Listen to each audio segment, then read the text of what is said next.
Hi guys. Tonight we set out together across a cold and endless wilderness. The air is sharp, and every breath turns to mist before your face. The light of the setting sun fades behind you, and ahead lies only forest, river, and silence. You can almost hear the crunch of your boots on frozen ground, the faint rattle of the wagon wheels behind, and the sigh of wind through the bare trees.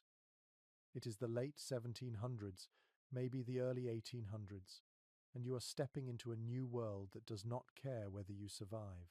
You probably will not, at least not without learning very fast. So, before you get comfortable, take a moment to like the video and subscribe, but only if you genuinely enjoy what I do here. Tell me where you are listening from and what time it is for you right now. Now, dim the lights and let's begin. You trudge westward along a muddy trail that was once an animal path. The map in your head is half imagination and half rumor. Somewhere beyond these hills, you've been told, the soil is black as coal and rich as chocolate cake. But tonight, all you have is the sound of the wind and a wagon filled with a few tools, a few dreams, and some salted pork wrapped in cloth. Your fingers are stiff, and the cold creeps into your bones. You realize that the first challenge is not farming or trading or building a church. It is just staying alive until morning. That was the truth for almost every early settler who crossed into the American frontier.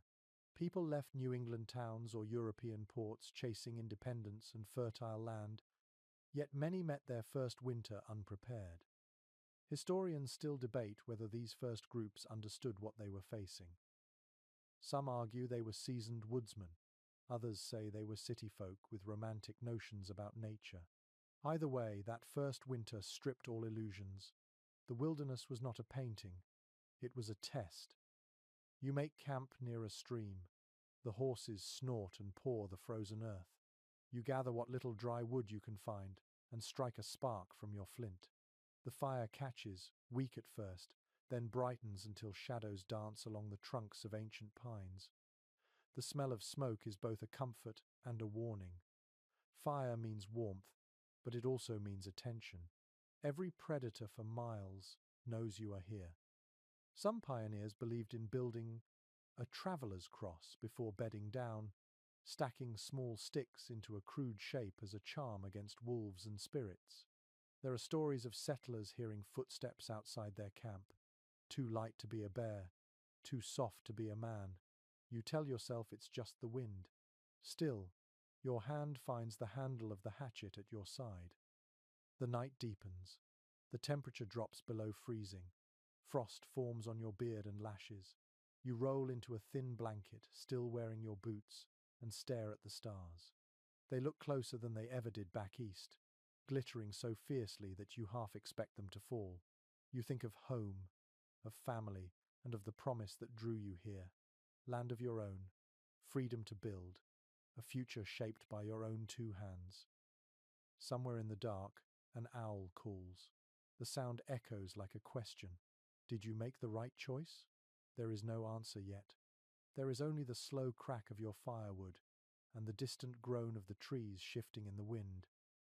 By morning, you wake stiff and sore.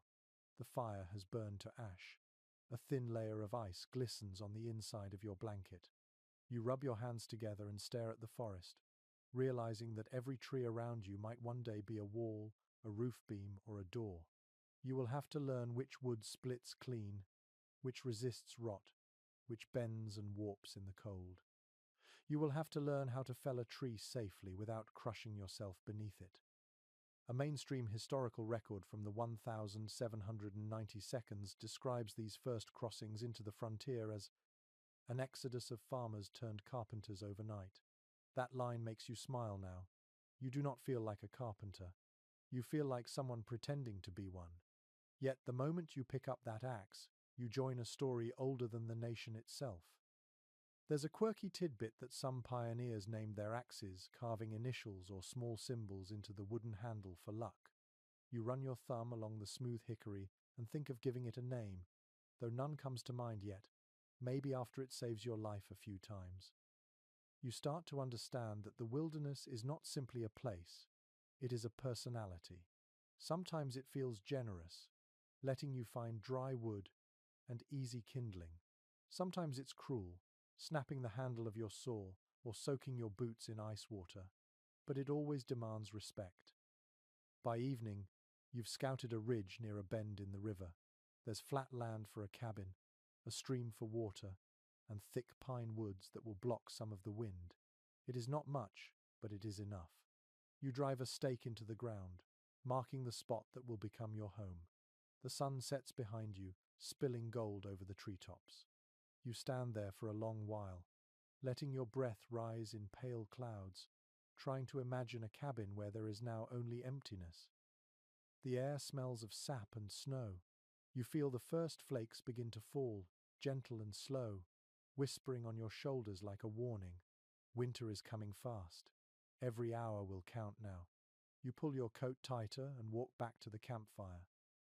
As the flames rise again, you hold your hands close, staring into the embers. You can already picture it. Smoke curling from a chimney, a door that shuts out the wind, warmth waiting inside. But that is still a dream. For now, the stars are your roof, and the forest is your wall. You listen to the quiet, knowing that the story of survival has only just begun. You wake to the sound of birds pecking through frost, the kind that pierces the quiet just before dawn. Your breath fogs in the air as you stretch your stiff legs and look around. The fire has died to a dull red glow, and the ground beneath you feels like stone. It's time to choose where you will build. Shelter will not build itself, and winter does not forgive hesitation. Choosing the ground is not just about where you want to sleep, it's about whether you want to live.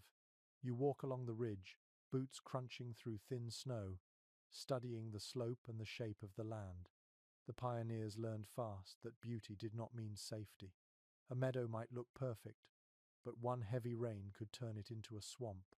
A low valley might seem calm until the river floods and drowns your stores of grain. You pause near a patch of tall pines and listen to the wind's direction. If you can hear it whistling through your ears now, imagine what it will do in January. You shift your gaze to a small rise near a stream.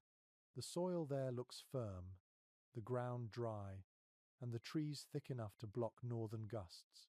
That feels promising.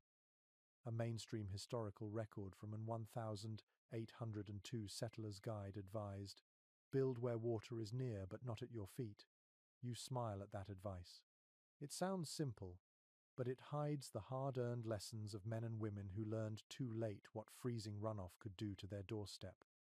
As you kneel and press your hand to the earth, the cold seeps through your glove.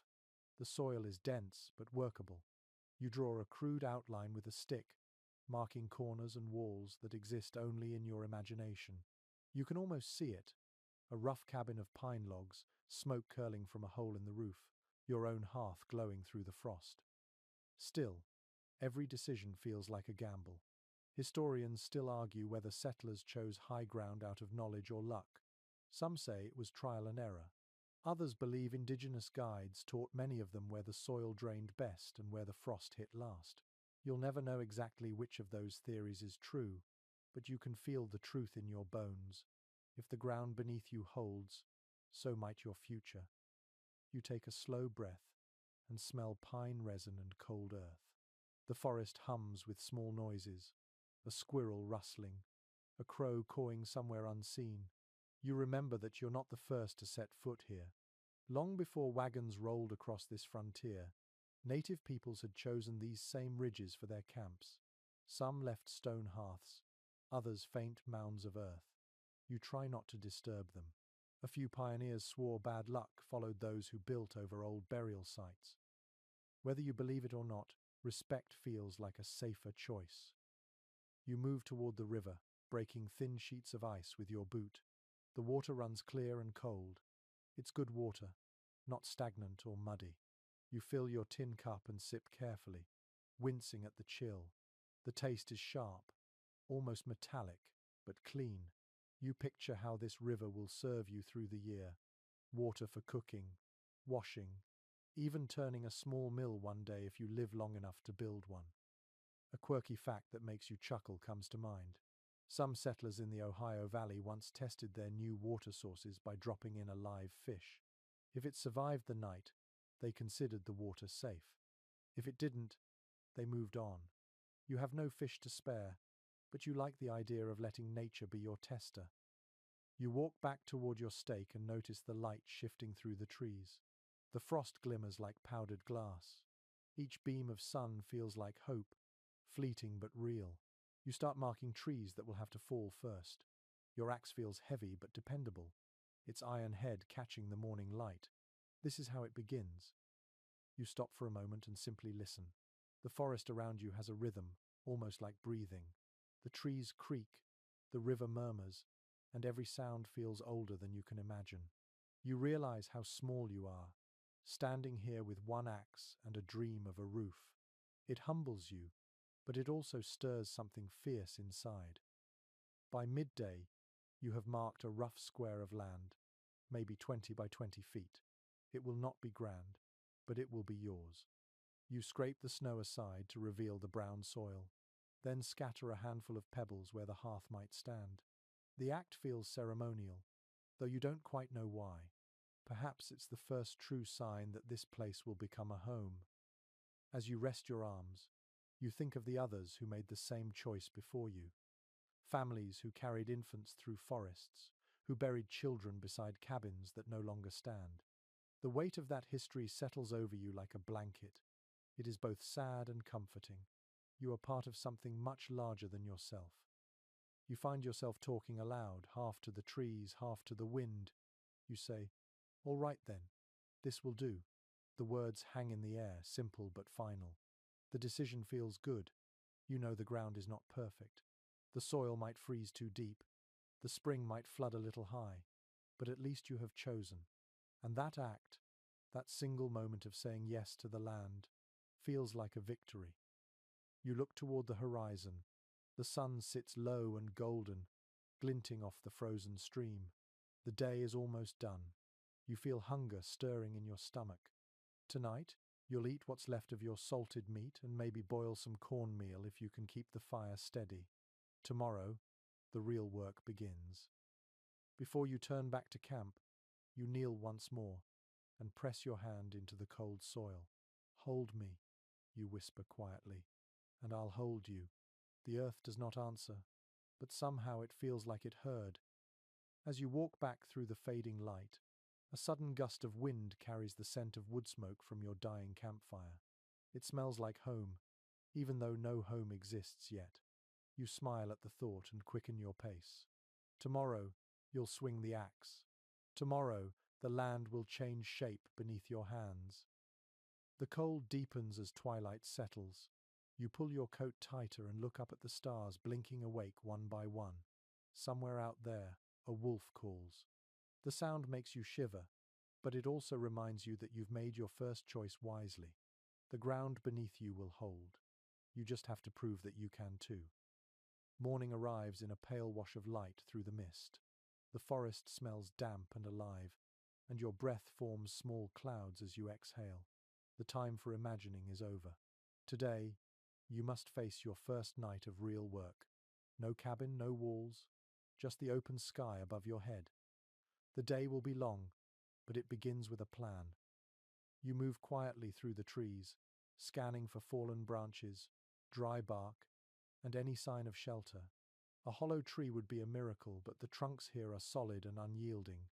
You find instead a shallow rise near your marked ground, where the roots of an old oak have lifted the earth like a small ridge. It will have to do. You kneel, tracing the shape of the spot with your hand.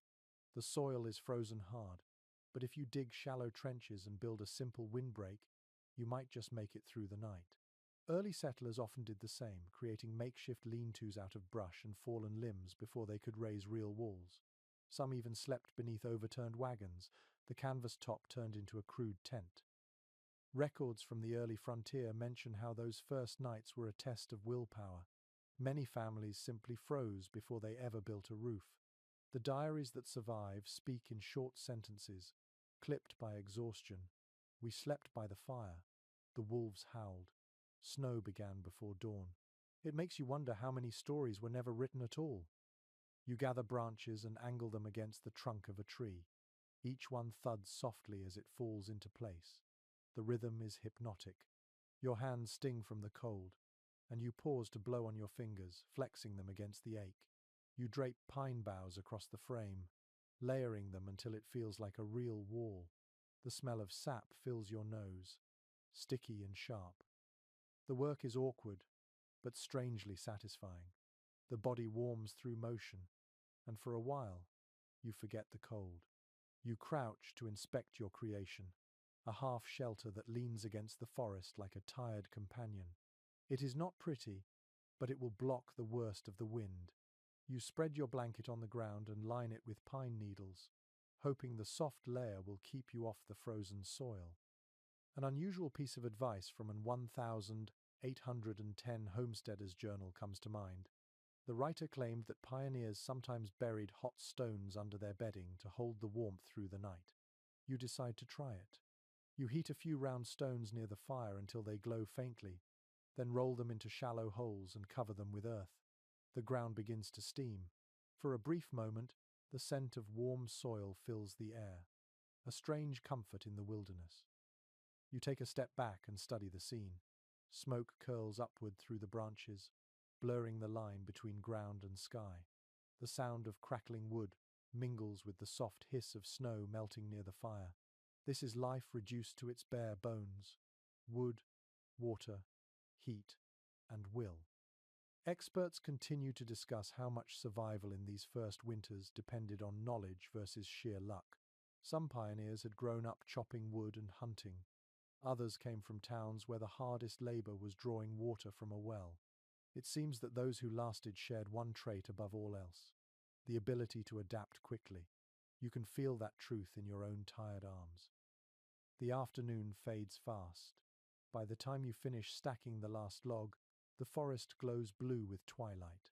You add a few extra branches to your fire and sit close, letting the warmth creep through your boots. Your muscles throb, but you feel a quiet pride. You have made something. It is not much, but it stands between you and the dark. From the edge of your vision, a small movement catches your eye. A rabbit darts through the underbrush, its fur almost invisible against the snow. You watch it disappear into the shadows and smile. If it can live out here, so can you. An odd superstition from early trappers whispers through memory. They believed that if you saw a rabbit on your first day of building, your home would last through 7 winters. You do not know where you heard it, but you decide to believe it anyway. Faith, even in nonsense, has a strange way of keeping the cold away. As the night deepens, the fire crackles louder, a steady heartbeat against the silence. The wind sighs through the trees, tugging at your makeshift roof. You listen to its voice, half lullaby, half warning. You think about the people who will come after you, who will walk through these same woods and find only traces of what you built. Maybe a rusted axe head, maybe a circle of stones from your hearth. History often leaves behind such small clues. You stretch out on your bed of needles and stare up at the small patch of stars through the branches. The light wavers as smoke drifts past, soft and silver. The fire's warmth wraps around you, but you know it will not last. Every few hours, you'll have to wake and feed it again. Sleep will come in fragments, broken by the need to survive. Before you close your eyes, you whisper a quiet promise to yourself. Tomorrow you will fell your first tree. Tomorrow the work will truly begin. The forest creaks in reply, as if acknowledging your vow. Somewhere in the distance, ice cracks on the river like a slow drumbeat. You breathe deeply and let the sound carry you into restless dreams of log walls and a roof that does not leak. The stars fade by degrees until only the fire's glow remains, pulsing gently against the snow. You turn once more on your bed, clutching your blanket tighter, and listen to the forest breathe around you. You made it through one more night. Out here, that is victory enough. The next morning greets you with a thin veil of mist rising from the river. The air smells of cold water and wood smoke. Your breath forms clouds that vanish as quickly as your warmth. The world feels both quiet and enormous, as if waiting to see whether you will dare to move again. Today is the day you meet your closest companion on the frontier, your tools. The axe gleams dully in your hand, its edge rough from travel. You study it the way a soldier might study his rifle. The handle is hickory, sanded smooth and slightly curved. The iron head is blackened and nicked with use. It is a simple object, but it holds your fate inside its weight. Alongside it rests a handsaw, a hammer, a few nails, and a single knife. These are the bones of civilization, the difference between a wanderer and a settler. Accounts from early pioneer journals describe these tool sets as the heart of a homestead. With an axe, you could clear land, shape beams, defend yourself, and cut firewood. With a saw, you could turn chaos into order. One old saying went, "The axe was father, the saw was mother. Without them, the family did not exist." You test the edge of your blade with your thumb. It bites just enough to draw a thin red line. The sting wakes you fully. You smile at the thought that pain can be proof of readiness. A few feet away, the first tree stands waiting. You swing once, and the sound echoes through the forest. The vibration shudders up your arm, through your shoulder, into your chest. You adjust your stance and swing again, rhythm building, muscles burning in the cold air. Chips of wood fly, pale and fragrant. Each cut leaves a wedge that deepens into the trunk like the marking of time. You pause to wipe sweat from your brow even though the air is freezing. The tree groans, bending ever so slightly. You take a few careful swings from the other side, aiming to guide the fall. The forest goes still, listening. Then, with a sharp crack that sounds almost like thunder, the trunk gives way and crashes to the ground. Snow leaps from the branches in a white burst. You stand there, panting, the silence after the fall louder than the sound itself. An old diary from 1,798 notes that pioneers often felt both triumph and sorrow when felling their first tree. It meant progress, but it also meant cutting down what had stood for centuries. You feel that mix now. For a moment, you rest your hand on the rough bark and whisper a quiet thank you. The tree, in its way, has become your first ally. A curious bit of frontier folklore tells of woodsmen who buried an acorn in the stump of their first tree, believing that it repaid the forest for what they had taken. You find yourself searching your pockets for a seed, though you have none. You promise instead to plant one later when spring returns. As you cut branches and strip bark, the smell of pine resin fills the air, sticky and clean. Each stroke of your blade makes a sound like a sigh, long and even. You fall into rhythm, swinging, breathing, pausing, then swinging again. The work feels endless but strangely peaceful. Some researchers suggest that the settler's survival was tied not only to skill, but to the meditative calm of repetition. The mind could drift while the hands did their work. You think of how modern people chase that same quiet in other ways, but here it comes naturally, earned through sweat and rhythm. By midday, you have 2 trees down and stripped. Their logs lie ready, gleaming pale in the weak Sunday. You run your hand along the smooth surface, feeling the grain that once reached toward the sky. These will be your walls soon. The thought fills you with both awe and dread. You sharpen your axe by the fire, grinding the blade against a whetstone. Sparks flicker in the light, small stars leaping from metal. The sound is steady, circular, soothing. Each pass makes the edge brighter. There's an intimacy to it, like tuning an instrument. Your axe must sing properly if it's going to keep you alive. You think about how people centuries from now might look at a single tool like this and see only simplicity. They will not feel the vibration in the hands, or smell the scent of sap and smoke, or understand that every groove in the handle holds a story of survival. As the sun dips, you arrange your logs beside the clearing. The forest glows amber for a moment before slipping into grey. You take a sip of cold water from your tin cup, the taste sharp and metallic. You sit back, legs aching, and watch the steam rise from your own skin. For the first time since you arrived, you feel capable. You have turned part of the wild into something shaped by your will. You chuckle softly, remembering a fragment of old humor passed around the settlements. The axe makes no friends, only blisters. The line feels true. Your hands are already raw, the skin split near your thumb. Still, the ache feels good. It is proof that you are changing, growing into the kind of person who can live here. Night falls quickly. You build a small fire beside your half-finished shelter and lean back against one of the felled logs. The forest around you hums with faint noises, an owl, the creak of freezing branches, the whisper of wind through the trees. The stars appear again, distant and calm. You glance at your tools lying beside you. Their shadows stretch long and dark across the snow. You feel a sudden fondness for them, as if they were alive. You imagine them whispering back, promising that if you use them wisely, they will not fail you. Tomorrow you will need to cut 10 more trees. After that, you will start stacking. But for now, the fire crackles softly, and the forest seems to breathe with you. You let your eyes drift shut, the handle of your axe resting across your knees like a loyal friend keeping watch. The cold air bites your cheeks before the sun even touches the treetops. You rise slowly, feeling every muscle protest from yesterday's work. The fire has gone out, leaving only a faint trace of smoke curling upward. Your breath becomes your only warmth for a moment as you stand, stretching your arms and listening to the quiet. Today you begin clearing the land, transforming the wilderness into something you can call your own. You pick up your axe again, its handle now familiar against your palm. Around you the forest is thick, tangled, and indifferent.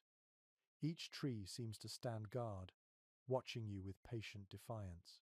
You begin to mark which ones must fall first. The process is both practical and symbolic. Every swing of the blade cuts deeper into the idea that this is no longer wild. It is home in progress. Early settler accounts describe this stage as the hardest labor of all. Clearing timber was not just about chopping trees. It meant dragging stumps, splitting roots, and burning piles of brush that smoked for days. Some newcomers from Europe had never seen forests so dense, their trees packed so tightly that sunlight barely touched the ground.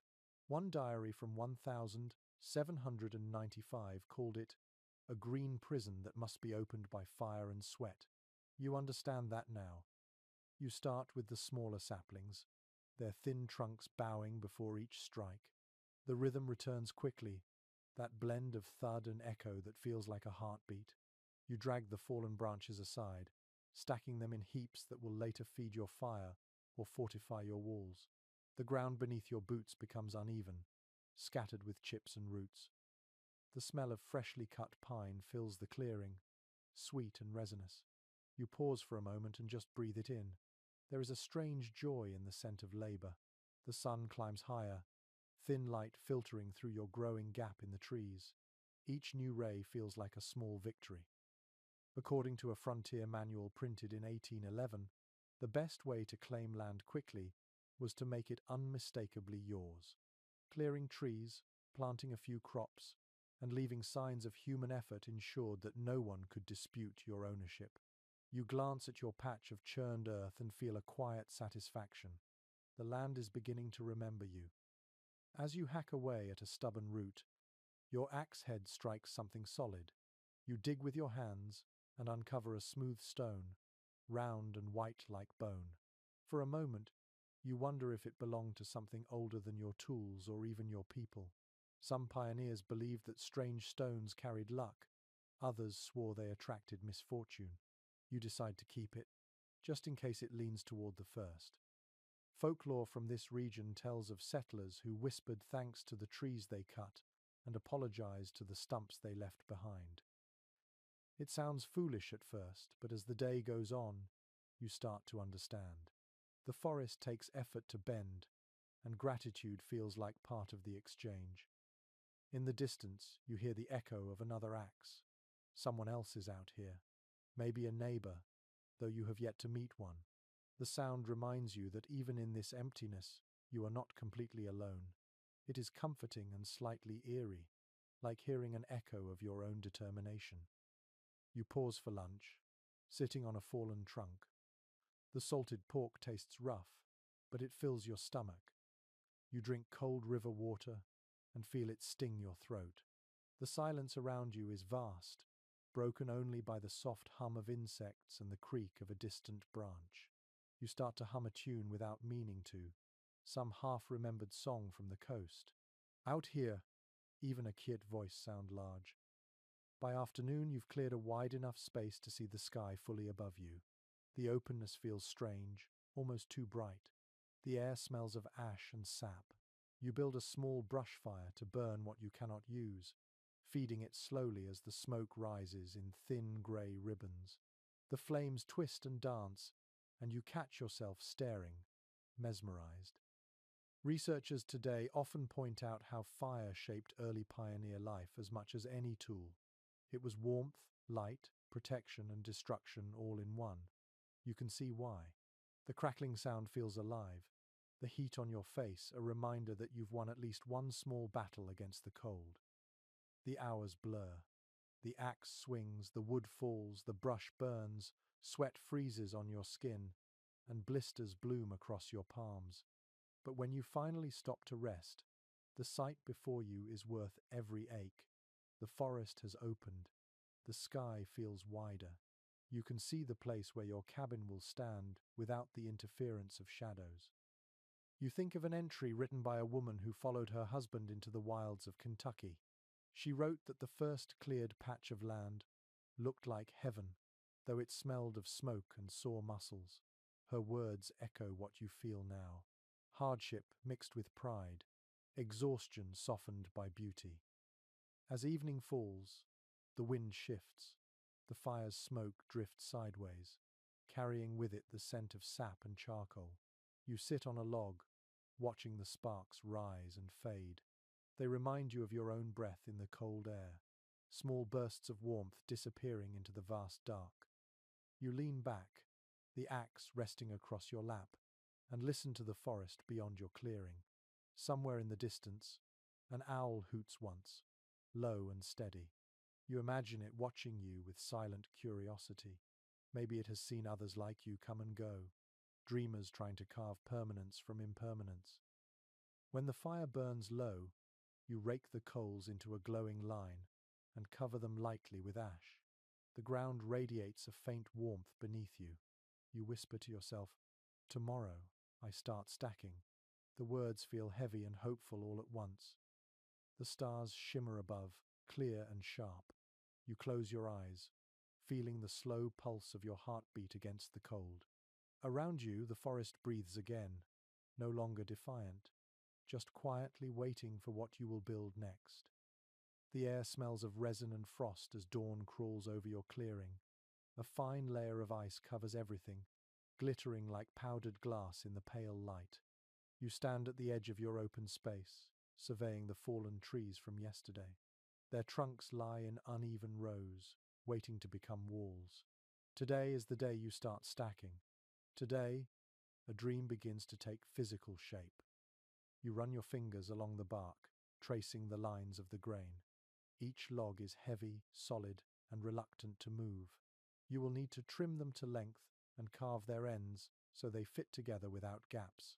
This is the craft of log building, an art passed along through imitation more than instruction. Few settlers ever wrote exact directions. They simply learned by watching and failing and trying again. Accounts from frontier carpenters note that every cabin told the story of its builder's hands. Some walls stood straight, others leaned slightly as if bowing to the wind. Perfection was rare, survival was enough. The technique of laying logs horizontally, each one notched at the corners to lock in place, came from a blend of European, native, and Scandinavian traditions. You smile at the thought that your rough work is part of that shared inheritance. You take up your axe and score shallow lines near each log end. The metal glints briefly in the light. With careful swings, you carve away small wedges, shaping a crude V. The chips fly, the sound sharp and rhythmic. It is slow work. Your breath fogs with every exhale, and sweat trickles down your neck despite the cold. After an hour, you manage to fit two logs together. They rest snugly, the corners biting just enough to hold.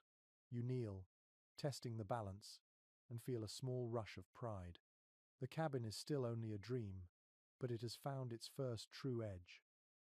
A curious observation from an 1808 settler's diary comes to mind.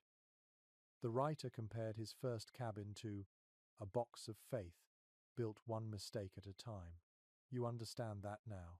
Every cut feels like a conversation with wood that refuses to cooperate. You adjust, you compromise, you learn to read its grain-like language. As you work, your hands grow sore. Blisters have split open from yesterday's labor, but you wrap them in strips of cloth and keep going.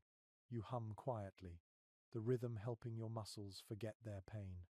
The sound of your own voice feels grounding, a reminder that you are still human inside all this wilderness. Scholars examining early building patterns still puzzle over how quickly these cabins went up. Some records claim a family could raise a four-wall shelter in just 3 days. Others argue it took weeks of hauling, cutting, and sealing gaps with clay or moss. You suspect both are true depending on who swung the axe and how desperate they were for a roof. The afternoon light slants golden through the trees. You stop to eat, chewing tough jerky and sipping cold water. Every bite tastes of smoke and salt. When you look up, your walls are already 3 logs high on one side.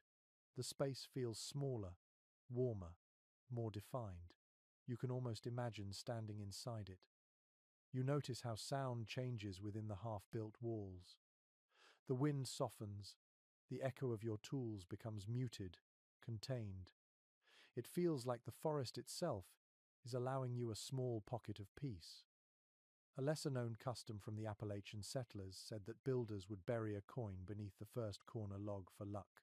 Some used silver, others copper, believing the metal would attract prosperity or at least keep lightning away. You decide to press your lucky stone into the corner trench instead. It is small, white and smooth, a promise between you and the land. By mid-afternoon, your body aches from lifting and rolling logs. You move with slow precision, aligning corners, packing moss and damp clay into the cracks. The mixture squishes under your fingers, cold and gritty, but it feels good to know that it keeps the wind from slicing through. Experts on frontier life still discuss how these cabins reflected both ingenuity and desperation. With no nails to spare, every log had to interlock perfectly. One wrong angle could make a wall collapse under its own weight. The simplicity was deceptive. What looked crude from a distance was in fact a triumph of practical geometry. The sky fades toward dusk again. You have built up to shoulder height on 2 sides. The unfinished gaps look like windows into the wilderness beyond. You step inside the outline, your boots sinking into the churned earth. The air feels different here, quieter, like standing inside a heartbeat. You picture a small table against one wall, a cot near the hearth, perhaps a shelf where you might one day rest a book or a cup. You lean your axe against a stump and stretch your arms, the joints popping like dry twigs. For a moment you simply stand there, breathing slowly, admiring what you've done. The cabin may be rough, but it is undeniably yours. A traveler passing through might see only a pile of logs, but to you, it is the beginning of belonging. Each beam represents hours of motion, sweat, and stubbornness. The smell of clay and wood mixes with the faint tang of smoke from your nearby fire. It is the scent of effort turning into permanence. As darkness deepens, you toss a few branches onto the flames. Sparks spiral upward, carried into the night. The glow flickers against the raw wood, turning it amber and alive. You crouch near the fire, rubbing your aching shoulders, and look up through the trees. The stars shimmer faintly, mirrored in your eyes. You whisper to yourself, "It's standing." The words feel strange, almost unreal. The forest answers with quiet acceptance, its wind soft through the pines. You smile, tired and content, and let the sound of crackling wood lull you towards sleep. The morning begins with a low sky and the smell of wet earth. The forest seems quieter now, subdued by your progress. You stand beside your half-built walls, examining the seams between the logs. Thin ribbons of mist cling to the gaps, marking where the wind still finds its way through. Today you will seal them, closing the cracks that stand between warmth and frostbite. You gather moss from the north side of nearby trees, the green strands damp and soft between your fingers. The pioneers called this work chinking. It was tedious, dirty, and absolutely necessary. You mix the moss with handfuls of clay and damp soil, kneading it like bread until it forms a heavy paste. The smell is earthy, cool, and ancient. Historical building manuals from the 1822 mention this step as the moment a cabin became truly livable. Without it, the wind could whistle straight through the walls, chilling sleepers to the bone. With it, the logs held their warmth, and the fire finally made sense. You can imagine the relief when that first gust stayed outside, instead of finding its way in. You pack the clay mixture into each crevice, pushing it deep with your fingers. It squishes cold against your skin. Your gloves, stiff from frost, quickly become useless, so you toss them aside and work barehanded. The mixture dries fast, forming dull streaks that harden like stone. As the wall darkens, it begins to look solid, like something that belongs to the earth rather than sitting upon it. A peculiar detail from one settler's letter comes to mind. He wrote that some families used animal hair, straw, or even shredded cloth instead of moss. One woman reportedly sacrificed her only quilt to keep her cabin airtight. You smile softly, imagining her tearing fabric with quiet determination while snow fell outside. You move from corner to corner, pressing, smoothing, pressing again. The work is steady and grounding. Each motion feels like sealing away a little more of your fear. When you pause to stretch your back, you notice how the cabin's scent has changed. The mix of pine, clay, and damp earth creates something entirely new, a fragrance that smells like effort turning into safety. Some historians suggest that these small details of construction shaped the pioneers' psychology. The act of sealing gaps was not just physical labor but also symbolic. You were closing off the chaos of nature and defining the boundaries of your own life. Standing here with clay-stained hands, you can feel that truth sink in. A gust of wind blows through the clearing, testing your work. The air hums softly against the logs but no longer whistles through. You grin in triumph. The forest can still watch, but it cannot enter. Not easily. You take a break and sit near your fire, eating a piece of bread gone tough from the cold. The sound of cracking wood mixes with the rustle of branches above. You find yourself thinking about how simple materials, mud, moss, and wood, can mean the difference between death and survival. There is a certain poetry in that simplicity. Later in the day, as the light fades, you begin notching the remaining corner logs. The axe feels heavier now, but your muscles work with practiced rhythm. Each strike feels more confident than the last. You begin to trust your own precision. The pattern of cuts, the timing, the steady breathing, it all starts to feel like music played on a wooden instrument. In a letter from a Swedish immigrant preserved in a regional archive, he described his first cabin as a rough song in timber and clay. The phrase makes you smile. You think of your own structure as that same kind of song, a melody of survival, sung with calloused hands instead of a voice. The sky turns a dusky violet as you step back to look at what you have made. The gaps are sealed, the corners tight, and the lines of the cabin clean and purposeful. You brush your hands together, feeling the crusted clay crumble away. For the first time, the place looks like a home rather than a pile of ambition. Before you settle for the evening, you circle the cabin once more, checking for weak spots.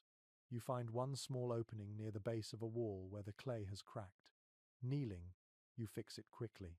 As you press the mixture into place, a frog stirs from beneath a root, startled by your touch. You laugh quietly, half apologizing as it hops away into the underbrush.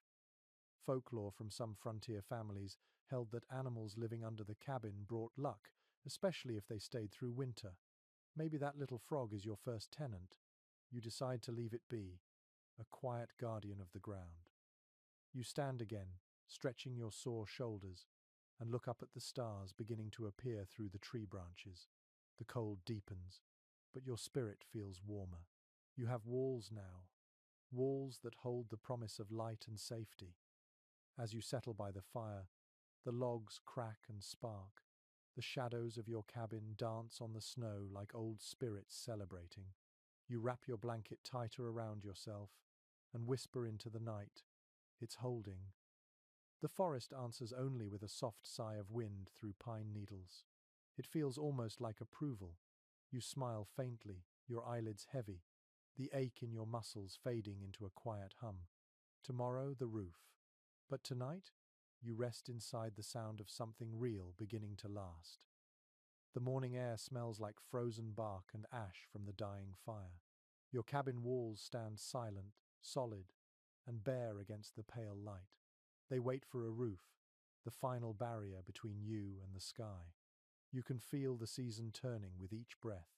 The nights have grown sharper, the ground harder, the river thinner beneath its glaze of ice. If you do not finish the roof soon, snow will fall inside your home before you ever sleep beneath it. You kneel beside your pile of leftover logs and smaller branches, sorting through them by size. Some are too thick, others too curved. You will need lighter timbers for beams, something straight enough to span the width of the cabin. You run your hands along a few lengths of pine and choose the best among them. Records from early builders describe this stage as both the most dangerous and the most satisfying. The beams were heavy, awkward, and often raised with no more than rope and hope. Yet once they locked into place, the structure finally felt real. One letter written in 1807 tells of a man who called his finished roof a lid against the heavens. You like that phrase? It feels both humble and triumphant. You haul one beam across the clearing, dragging it by a rope looped around your shoulders. The sound of it scraping over the frozen ground echoes through the trees. When you reach the cabin, you lift one end against the wall and wedge it into a notch. The effort makes your arms tremble, but slowly, the log rises into position. You rest for a moment, breathing hard, feeling the weight of progress. A lesser-known practice among settlers was to name the first roof beam before setting it. Some carved initials or small crosses into the wood for luck. Others whispered short prayers or even sang, believing the sound would seal good fortune into the timber. You decide to hum a low tune, something half remembered from childhood, letting the vibration steady your breath as you lift. After a few strained minutes, the beam settles into place with a dull thud. The noise rings out like a small victory. You stand beneath it, grinning despite your sweat, and imagine the roof taking shape above your head. The cabin no longer feels open and vulnerable. It feels alive. Modern researchers who have studied surviving log cabins note how every detail reflected improvisation. Some roofs were flat and layered with bark, others steep with split shingles or bundles of straw. The materials depended entirely on what the land offered. You decide to try a shingle style, splitting narrow planks from leftover wood. The work is repetitive, the sound of your hatchet biting into pine, creating a steady rhythm that matches your heartbeat. As you work, you catch faint movement at the edge of the clearing. A deer stands half hidden among the trees, watching quietly. Its breath plumes in the cold air. You pause, meeting its gaze. For a moment, the world feels still. Then it turns and slips away without a sound. You smile. Maybe it approves of your craftsmanship. You climb the wall carefully, balancing on the lower beams, your boots scraping the rough bark. The view from above is dizzying and beautiful. The forest stretches endlessly, a frozen sea of green and silver. Smoke curls lazily from your fire below. You feel both powerful and fragile standing up here, part of something larger than you can name. You lay the shingles one by one, each overlapping the next. The smell of sap clings to your hands. The wind hums softly through the branches, brushing against your face like breath. You secure each piece with care, pressing it tight to keep the snow from slipping through. The repetition becomes hypnotic. Time feels slower, more deliberate. An entry from an early settler's journal mentions how builders sometimes raced storms to finish their roofs.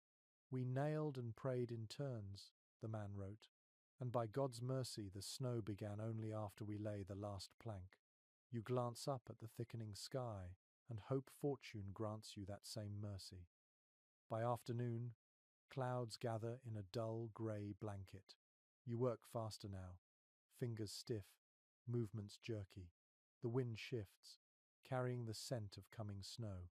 You can almost hear it in the distance, that soft, endless whisper that precedes a storm. Your hands ache, but you refuse to stop. You drive the final shingle into place just as the first flakes begin to fall. Snow drifts slowly through the air, light as breath. It lands on the roof and melts instantly against the fresh wood. You climb down, legs trembling, and step back to admire your work. The roof gleams faintly in the fading light, a promise against the sky. You touch the edge and feel the cold dampness on your fingertips. You build up your fire again and stand near it, watching the flames reflect off the cabin walls. The smoke rises steady and proud. The structure now feels whole, sealed from the elements. You step inside for the first time and breathe in the scent of pine and clay, wood smoke and damp earth. The sound of wind muffles outside, replaced by the soft crackle of embers. You crouch near the floor and trace the lines of your new home. There is still no floor, no door, no window, but already it feels like shelter. A thought flickers in your mind how something so rough can still bring peace. Maybe comfort does not need polish, it just needs purpose.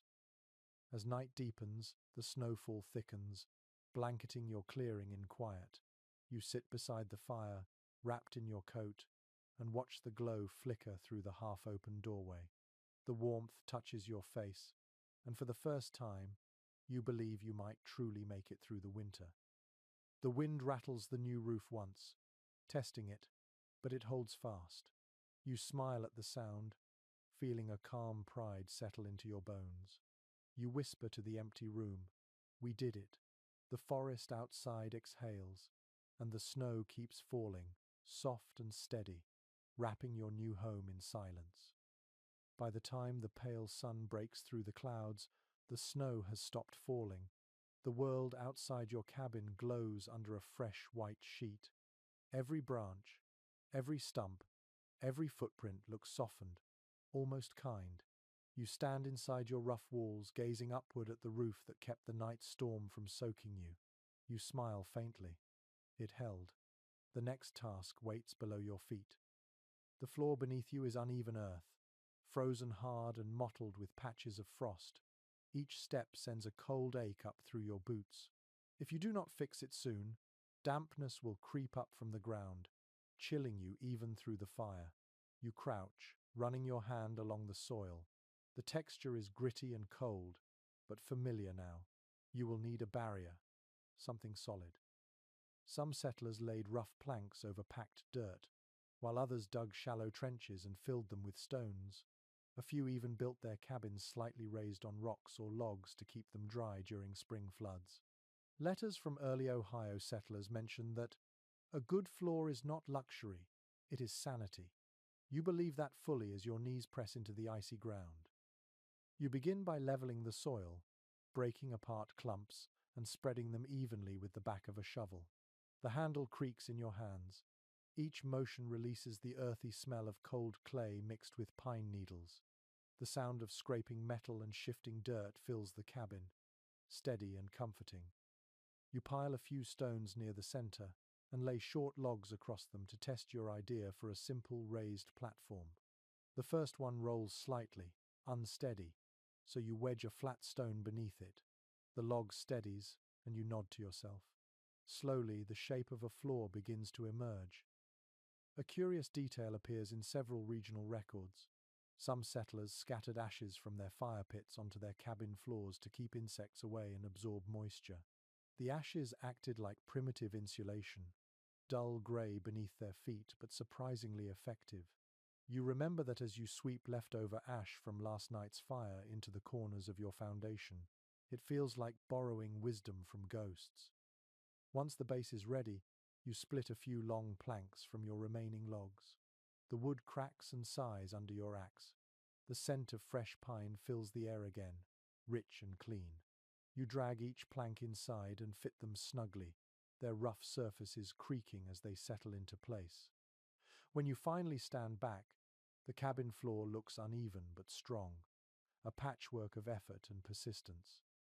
You test it with your weight, pacing slowly from wall to wall. The sound is new, a solid thud instead of the crunch of frozen dirt. The vibration of each step hums through your bones like reassurance. You think of how, months from now, this same floor might echo with softer sounds.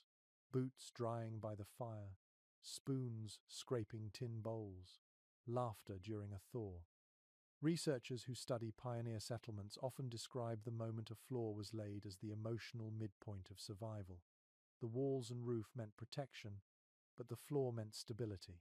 It marked the shift from enduring to belonging. You feel that transformation settling quietly inside you now. Next, you turn your attention to the doorway. Until now, a rough gap between the logs has served as an entrance, letting both wind and light pass freely. You will need a real door soon. You trim a few leftover planks, joining them edge to edge and binding them with crosspieces. The work is clumsy, the nails scarce, but eventually you fashion a simple rectangle that will keep the cold outside where it belongs. A detail you recall from an old carpenter's manual makes you pause.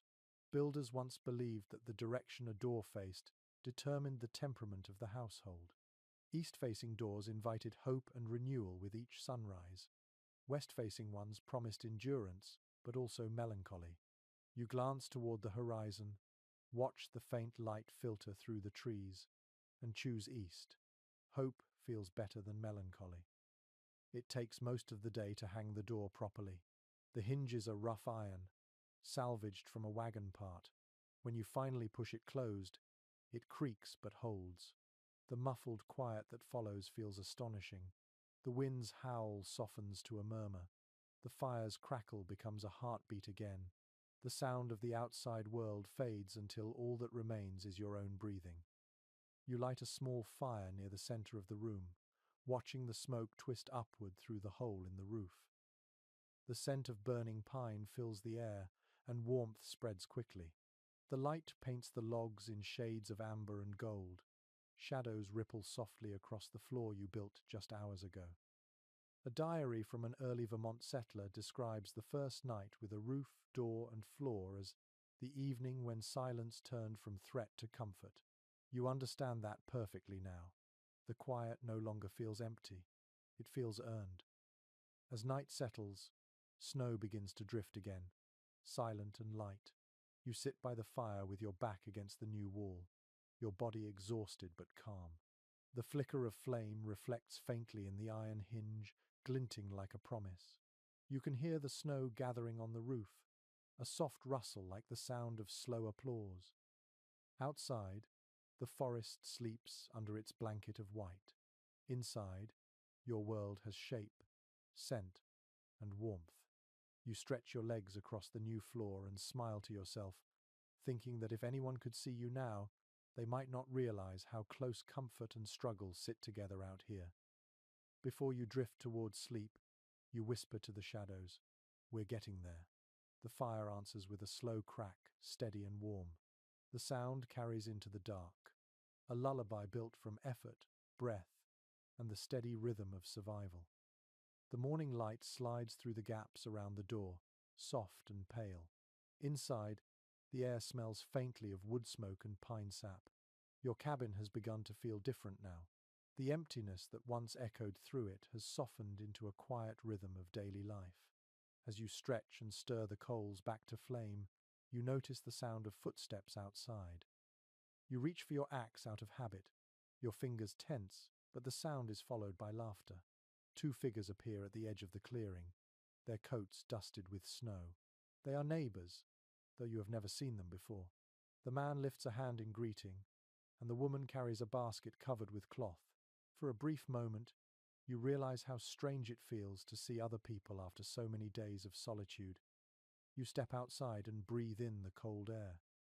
The man introduces himself with a grin, calling you neighbor, as though the word itself builds a bridge across the forest. They have come to help with what everyone calls a raising. Accounts from early frontier communities describe these gatherings as lifelines. When a settler began building, others from miles around would travel to lend hands, tools, and laughter. One record from 1813 said that no cabin truly stood until the neighbors had touched it. You suddenly understand that phrase in a new way. The woman lifts the cloth from her basket, revealing loaves of dark bread and a jug of cider. The smell hits you like warmth itself. She smiles and says, "We eat, then we work."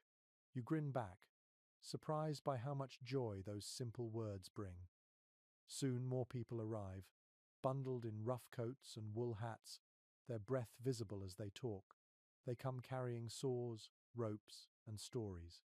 There are perhaps 10 of them in all, men and women, young and old, their faces red from the cold but shining with purpose. You feel a rush of gratitude that you cannot quite put into words. One of the older men studies your cabin and nods approvingly. "Good walls," he says, running his hand along the logs. "You'll be glad for them come January." His voice carries the calm of experience, the kind that makes you trust every syllable. A folk saying passed between settlers claimed that a single cabin is a risk, but a circle of cabins is a home. You feel that truth now as they move together with easy coordination. Some begin chopping fresh logs, others mix clay for ceiling, and a few start helping you build a chimney to replace the crude hole in your roof. The sound of hammers, laughter, and conversation fills the clearing. The rhythm of community replaces the lonely thud of your solitary work. Every few minutes, someone cracks a joke or shouts encouragement, and even the trees seem to listen. The forest that once felt indifferent now feels like a witness to cooperation. An entry in a local township record from 1799 describes one such day vividly. The women brought bread and songs, the men raised the roof, and before sunset, the smoke from the new hearth marked another home claimed from wilderness. The scene unfolding around you could be that very page brought to life. By midday, the new chimney rises from your wall, built of stacked stone held by clay. Smoke from your fire now climbs through it in a clean, twisting column, disappearing into the pale sky. You smile at the sight, the same kind of pride that comes from watching your own breath on a cold morning. You sit for lunch beside your new neighbors, sharing bread, cider, and stories. Someone mentions a rumor that a trader will pass through before winter ends, bringing sugar and coffee. The talk turns to family, to lost friends, to the hardships that never quite stop but somehow become bearable when shared. A curious note from an old minister's memoir tells that during these house raisings, some settlers carried a small bottle of whiskey to bless the rafters. The custom was meant to keep away misfortune and to celebrate the completion of a home. When one of the men offers you a sip, you laugh and take it. The burn in your throat feels like fire meeting fire. By afternoon, the work continues with easy rhythm. The younger boys carry stones for the hearth, the women reinforce gaps with moss, and the older men test each beam for strength. When the final piece is set into place, a cheer rises through the clearing. The sound echoes across the trees, startling a flock of birds into flight. Modern historians often highlight how these gatherings formed the first sense of community identity in the frontier. They were more than labor exchanges. They were social bonds woven through necessity.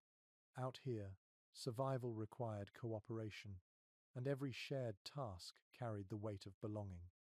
As the day fades, the helpers prepare to leave, their laughter still lingering in the air. The woman who brought bread squeezes your arm before departing. "You'll manage fine," she says. "Just keep the fire fed," and the door latched against the wind. Her words feel like both advice and blessing. When the last of them disappear down the snowy path, you stand at the edge of your clearing, watching their footprints fade into twilight. The forest feels quieter but no longer lonely. The traces of their presence remain in every improvement they helped you make.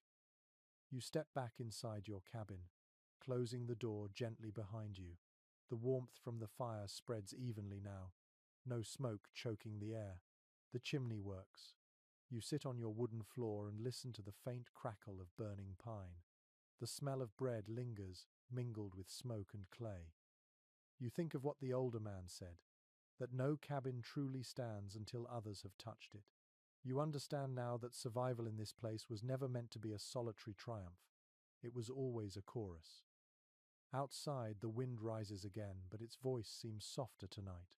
You stretch out beside the fire, feeling safe, and let your eyes close to the rhythm of popping embers and the faint whisper of the world beyond your door.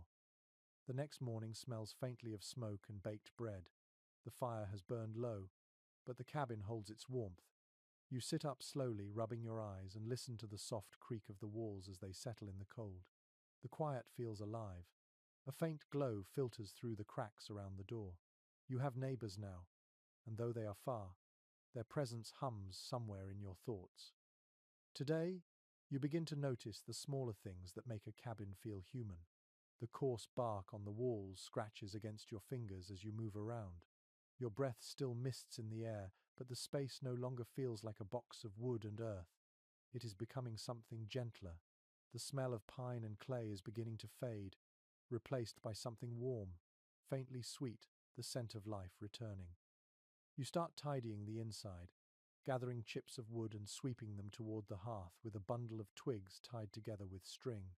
The motion feels soothing, rhythmic. The cabin hums softly with the sound of your sweeping, like a heartbeat steadying itself after a long run.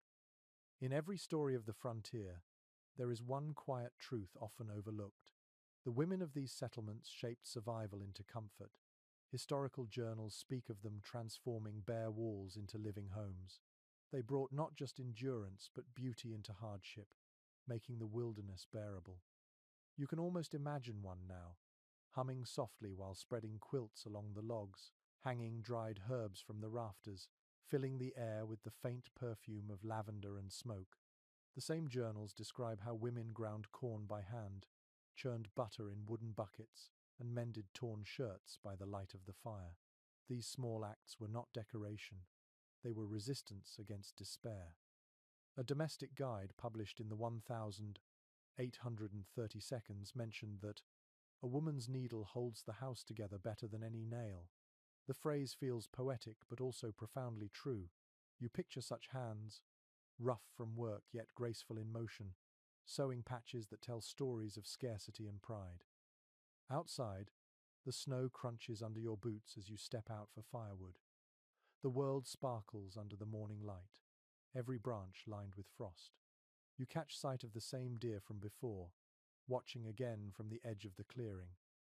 Its ears twitch at your movement, but it does not flee. You wonder if it recognizes you now, or perhaps just the scent of safety radiating from the smoke above your cabin. Back inside, you arrange your supplies. The rhythm of routine begins to take hold. Stack the logs, sweep the ashes, warm the room, mend what is torn. There is peace in the ordinary, a comfort that feels hard-earned. Scholars of frontier life often note that women's work, though rarely recorded, kept the settlements alive as surely as the men's axes did. They preserved food, taught children, and passed along folk remedies that saved entire families from illness. Without their invisible labor, the frontier might have broken under its own loneliness. A letter written by a homesteader's wife near the Great Lakes captures it simply: "My husband built the cabin. I built the home." You think about that as you glance around your own space. Even without the quilts and herbs, the lesson feels clear. It is not enough to build shelter. You must also give it warmth. You decide to make small changes. You hang your coat near the door, drape your blanket along the wall to stop the draft, and set a few smooth stones near the hearth to hold heat after the fire dies. The cabin feels less harsh already. You hum quietly as you work, echoing that imagined voice from earlier, the one who hummed while making something out of nothing. As the afternoon fades, the fire's light deepens to amber. The room glows softly, and the world outside turns blue. You sit near the hearth, resting your hands on your knees, and let the heat seep into your skin. The crackle of firewood becomes almost hypnotic. You think about how every settlement must have had one woman whose presence changed everything. Maybe she taught others how to cook with less, how to weave mats from reeds, how to turn dried berries into medicine. These small acts of sharing became the hidden architecture of survival. Folklore from the old territories mentions the hearth women, a term of respect for those who could keep a cabin warm with both fire and spirit. They were said to carry light in their hands, to calm storms with a song or silence, an argument with bread. You smile at the thought, wondering how many such women the frontier truly saw. The snow begins again outside, soft flakes gliding past the cracks of the shutter. You place another log on the fire and listen to it pop and hiss. The scent of resin fills the air, sweet and smoky. The warmth settles around you like a blanket. A small realization blooms quietly in your chest. Comfort does not come from abundance. It comes from care, the kind you give to things that will not survive otherwise. The women of the frontier knew that long before it became written wisdom. You stretch your legs toward the fire, feeling the steady pulse of heat against your soles. Outside, the forest has gone still. Inside, your home glows with a warmth that feels older than words. The wind sighs gently along the walls, not as an intruder this time, but as a reminder that the world beyond is vast, wild, and waiting. You whisper softly, "We're learning how to live." The fire answers with a long crack, sparks rising like stars caught in your breath. The light sways, then steadies, as if agreeing with you. You close your eyes, listening to the soft sound of snow touching your roof, and drift into dreams that smell of pine, bread, and quiet resilience. By the time you wake, the fire has gone to ash, but a faint warmth lingers in the room. The walls hum softly with the memory of heat. You rise slowly, pulling your blanket tight around your shoulders, and listen to the stillness. The forest beyond your door is locked in white silence, yet your cabin feels alive, breathing with you. It is time to tend the heart of your home, the hearth itself. You kneel before the circle of stones that make up your fireplace. They are rough, uneven, and blackened by smoke. You scrape out the ashes from last night, their texture soft and powdery between your fingers. The faint scent of burnt pine clings to them. You pile fresh kindling in a small pyramid, laying dry twigs beneath and thicker branches on top. With flint and steel, you strike a spark, and it flares to life, fragile but insistent. The flame catches, crackles, and begins to grow. You watch it dance up through the smoke, golden and alive. The light spills across the room, chasing the shadows into corners. Every cabin on the frontier relied on this same glow. It was warmth, food, and companionship combined. A record from an early Vermont homestead describes the hearth as the one true guardian against despair. Without it, settlers froze or starved. With it, they found the strength to endure. You feel the truth of that as your hands warm above the growing blaze. The fire becomes your teacher. You learn how it breathes, how it prefers slow feeding, how it rewards patience. Too much wood, and it smothers itself. Too little, and it sulks into smoke. You adjust the logs carefully, coaxing them until the light burns steady and calm. The smell of burning sap fills the cabin. The walls gleam with soft gold, and for a moment, the air feels almost sweet. You stretch your fingers toward the heat and close your eyes, letting it seep into your skin. There is something spiritual about this ritual. Diaries from frontier women often describe the morning fire as a kind of prayer. They rose before dawn, stirred the coals, and whispered quiet thanks for another day of warmth. Some even believed that if the flame died completely, misfortune would soon follow. You smile at the thought and promise yourself to keep it alive. You set a small iron pot on the fire, heating the last of your cornmeal. The smell is faint but comforting. The sound of the bubbling mixture mixes with the crackle of the wood, creating a steady rhythm that feels like music meant only for you. As the morning stretches on, you find yourself speaking softly to the fire. You tell it your plans: to cut more wood, to trap rabbits, to seal the roof again before the next storm. It does not answer, but it listens. You can feel it listening. Folklore from the early frontier tells of families who treated their hearths almost like living companions. Some named their fires, speaking to them as though they could hear. A few even tossed small crumbs of bread into the flames as offerings. The superstition may sound strange now, yet as you sit in the warmth, it feels less like superstition and more like gratitude. You step outside to gather more logs, the cold rushing in like an old rival. The snow crunches beneath your boots, the air crisp and biting. You split wood steadily, the axe rising and falling with rhythm and purpose. Each strike sends a small echo through the trees, breaking the silence. When your arms begin to ache, you return inside, arms full of fresh fuel. The moment you open the door, the warmth wraps around you like a familiar embrace. The smell of smoke, pine, and cooked grain mingles in the air. You add another log to the fire, and it responds instantly, crackling brighter as if welcoming you back. Experts studying early American domestic life often call the hearth the center of community. It was where families gathered to eat, to mend, to talk. In many homes, it was the only source of light through the long, dark months. To sit by it was to belong, even if the world outside remained unkind. You can imagine how evenings might look in a frontier family's cabin, children huddled near the glow, listening to stories about spirits and storms, a mother sewing by the flicker, her shadow moving softly on the wall, a father mending a broken tool, pausing to feed the fire when it sighed. You catch yourself smiling. Even alone, the hearth feels like company. The sound, the warmth, the subtle light, it fills the silence better than any voice could. You can almost hear echoes of those old stories if you let your mind drift enough. A traveler's journal from 1804 records a line that fits your thoughts perfectly. The fire spoke when we were too tired to. That small sentence lingers in your head as you stare into the flames, the wood shifting and glowing like living embers of memory. Evening comes slowly.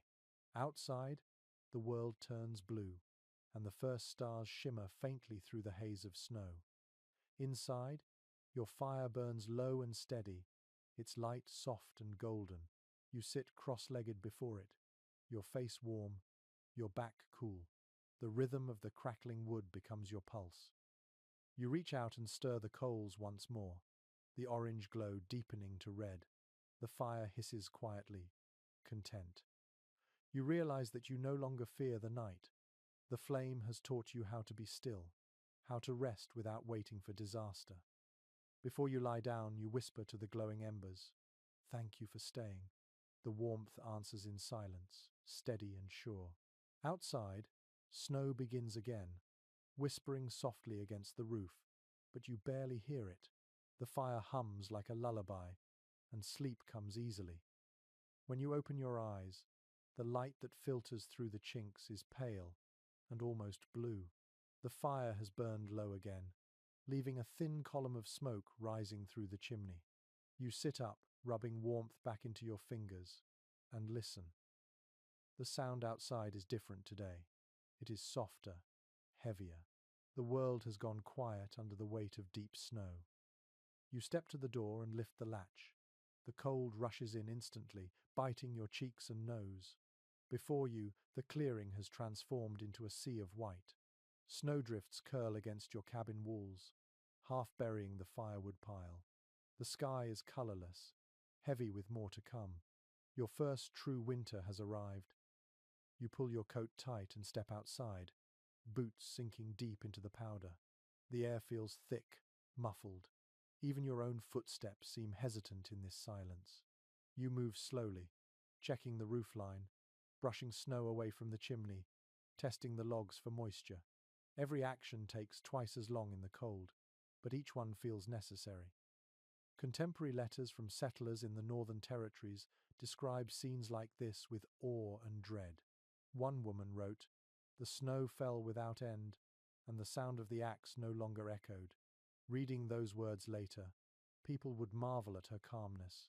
But standing here, you understand the fatigue behind them. You return to the cabin and feed the fire. The warmth spreads slowly, unevenly. The logs pop and hiss, sending little sparks upward. You watch the flames dance, grateful for their stubborn light. The window gaps glow faintly, and outside the storm builds its own rhythm. You spend the day tending what you can. You stack more wood inside, mend a small tear in your coat, and check your food stores. The salted meat is hard as stone, the cornmeal low, but it will last if rationed carefully. You melt snow in a pot, watching the steam curl upward in ghostly shapes. An entry from a pioneer's journal describes this part of winter as the season of patience. Travel stops, work slows, and even the heart feels quieter.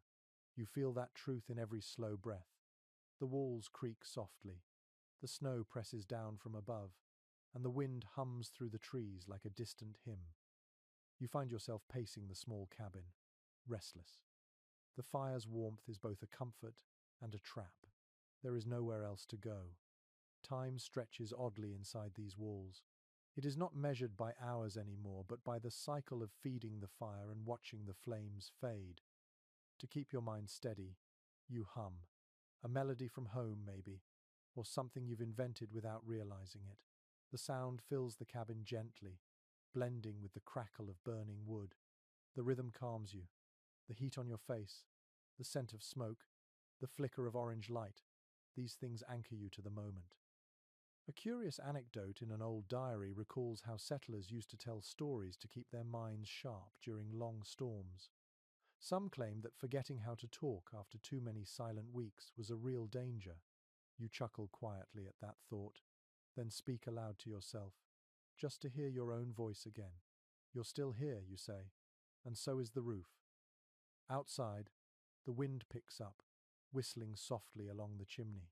The cabin trembles slightly. You glance up at the beams and feel a pulse of worry, but they hold steady. The roof creaks like a sleeping creature turning over. Researchers studying early American settlements note that the first winter often tested the limits of both endurance and sanity. Loneliness, cold, and hunger formed a trinity that no wall could fully block. Yet many survived through rhythm, small acts of control, and the strange comfort of routine. You can feel that lesson taking shape inside you now. By late afternoon, the world has vanished into white. The trees beyond your clearing are invisible, swallowed by snow and mist. You light another candle, the flame trembling in the draught. Its light mingles with the fire's glow, painting the logs in soft gold. You sit close to the hearth, stirring the pot where melted snow warms into water.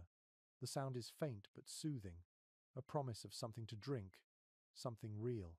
You think about all the people who must have sat like this centuries ago, watching the same slow dance of firelight on wood, hearing the same breath of winter through the walls.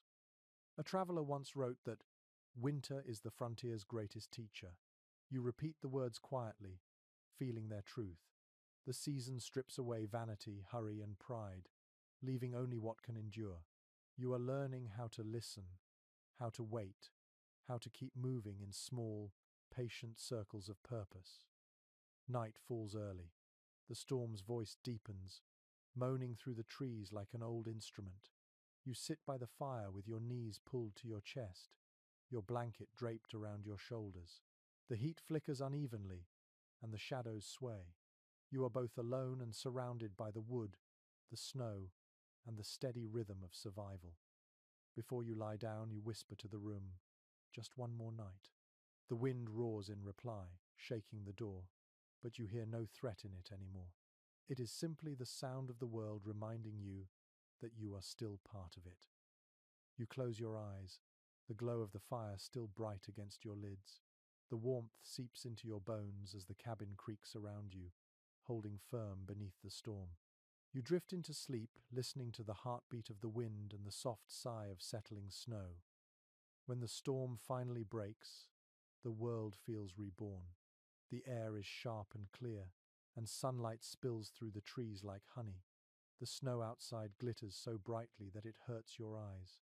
You push open the door carefully, half expecting the cold to fight back, but the day is calm, the silence deep and generous. For the first time in days, you can hear the forest breathe again. Your footprints from earlier in the week have vanished, The clearing looks untouched, as if no human hand has ever shaped it. You laugh quietly to yourself and step into the powder, your boots sinking deep. Each movement leaves a new trail across the blank white canvas, proof that you are still here, still marking the world in small ways. You hear a faint noise in the distance, something light and high-pitched. You pause and listen. Then it comes again, laughter, children's laughter. It drifts through the trees, mingled with the crisp sound of snow crunching and the snap of small branches. You follow the sound, curious and smiling. At the edge of the clearing you see them, two children sliding down a small hill on makeshift sleds carved from bark. Their cheeks are flushed red, their hands bare and quick. They fall, tumble, and rise again, shrieking with joy that cuts through the frozen air. Behind them, a woman stands wrapped in a shawl, her face half hidden by a smile. You wave, and she waves back. These must be the children of one of your new neighbors, perhaps from the cabin near the river. They wave their sticks like banners and call out for you to join them. You shake your head, laughing, but your heart feels unexpectedly warm. Historical records from early settlements often mention how children found joy in the harshest conditions. They played with pine cones, carved dolls from corn husks, and built tiny snow houses beside their parents' cabins. Their laughter filled the silence of endless winters, softening the weight of isolation. You can almost hear those echoes across time as you watch the scene before you. You gather a handful of snow and shape it into a ball, tossing it gently in their direction. The children squeal and retaliate immediately, their throws clumsy but spirited. For a few minutes, the clearing becomes a battlefield of laughter and snow. The sound of it lifts your chest, easing something inside you that has been too tight for too long. When the game ends, you help them build a small snow fort, stacking blocks with care while they chatter about nothing and everything. Their mother thanks you with a nod and invites you to visit sometime when the weather warms. You promise you will, and as they head back toward their home, the clearing feels brighter for their passing. You stand there for a long moment, letting the sunlight warm your face. You realize that this small burst of human joy has changed the feel of your land. It no longer feels like a battlefield between you and the wild. It feels shared, even blessed. A small note in an 1824 diary written by a frontier teacher said, "The laughter of children was the true measure of settlement." Reading that now, you can understand it completely. The wilderness was never truly conquered by axe or plow, but by the sound of play. You head back to your cabin and tend the fire, humming a simple tune the children were singing earlier. The rhythm stays in your mind as you work, cheerful and light. For the first time since autumn, you feel not only safe but content. You brew a thin soup of melted snow and dried vegetables. The scent fills the room, faint but pleasant. As you eat, you remember your own childhood. Different land, different time, but the same joy in simple things.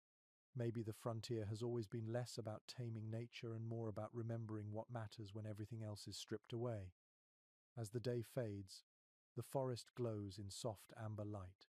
You stand outside again, watching the shadows lengthen across the snow.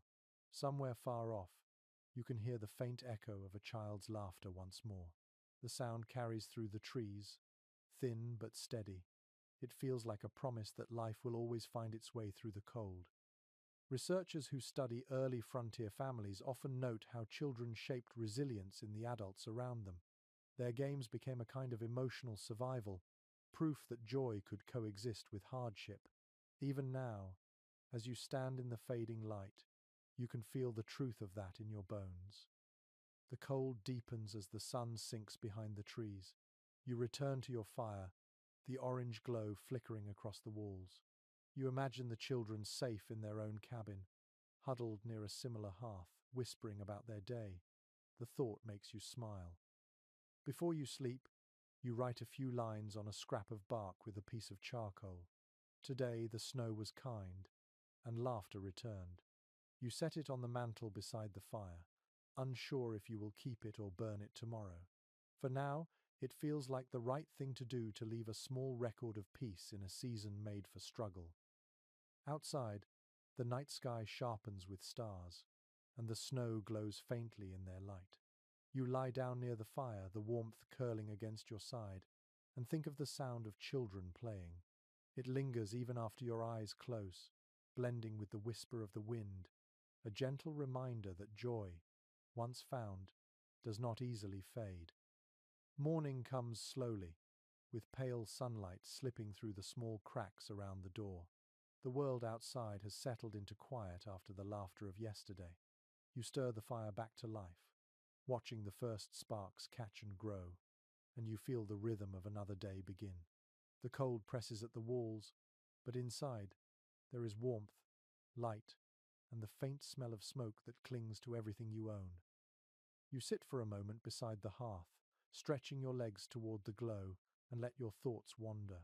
The silence feels heavier now. The children's voices are gone, the air too still. It is in these long pauses of winter that loneliness begins to creep in like a slow draft through an unsealed wall. You decide to take stock of your supplies. The shelves are sparse but orderly. A small sack of cornmeal, a few strips of salted pork, dried beans in a cloth bag, and the hard loaf you've been rationing. You count everything twice, the way settlers always did. Hunger does not announce itself loudly out here. It grows quietly, one day at a time. In the corner, your old pack rests against the wall, covered with dust and the scent of the forest. You dig through it until you find a bundle wrapped in leather, a few trade tokens, some flint, and a tiny scrap of folded paper from home. The writing is faded, the edges worn soft. It is a letter you've read 100 times. The words are simple, about good wishes and a promise to write again. No more letters came. You touch the paper to your forehead and tuck it away before the ache becomes too sharp. Historical letters from the frontier often mention this kind of waiting, the endless stretch between deliveries, the doubt about whether anyone still remembers your name. One settler wrote, "The silence of no letter is louder than thunder." You feel that echo now, the quiet pressing against your ribs.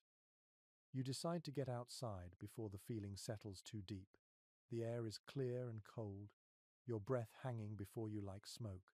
You pull your coat tighter and follow the narrow trail toward the river. The snow crunches beneath your boots, and each step breaks the stillness just enough.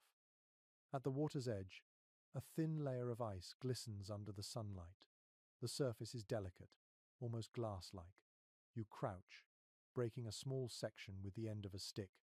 The sound is sharp, clean, and oddly satisfying. Beneath the ice, the current moves slowly, dark and smooth. You dip your hands in the freezing water, feeling life pulse there, silent but strong. Accounts from trappers and traders tell of winters when rivers froze solid and entire settlements were cut off from the world. Some people survived on what they had stored, while others risked thin ice to find food.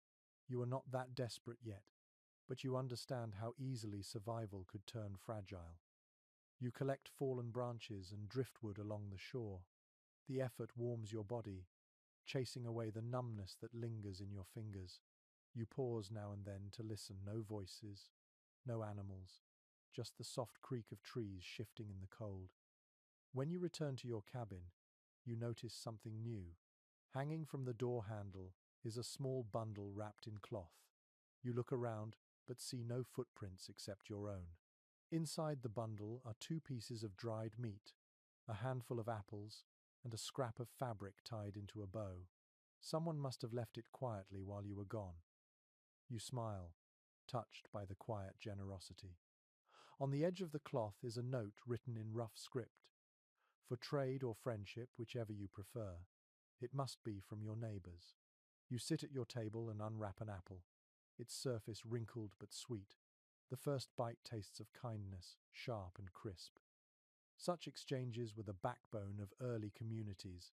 Historians often call it the barter of trust, gifts traded not just for goods, but for goodwill. You decide that tomorrow you will return the gesture with something of your own, a piece of firewood, maybe a small carving. The thought warms you more than the fire.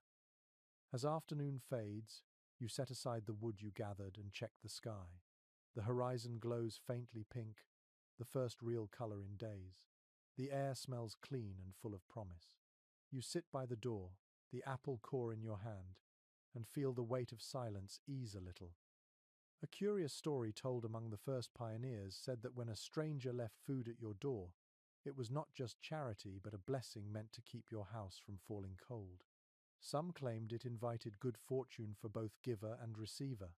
Whether or not you believe it, you can feel the truth of it in your chest. Night comes quietly. You add another log to the fire and watch the flames climb higher. The warmth reflects on the wooden walls, giving them a soft glow. You take one of the apples, slice it thin, and hang the pieces on a string near the hearth to dry. The sweet scent fills the room, light and familiar. Before lying down, you take a last look at the note that came with the food. The handwriting is rough but careful, each letter drawn with thought.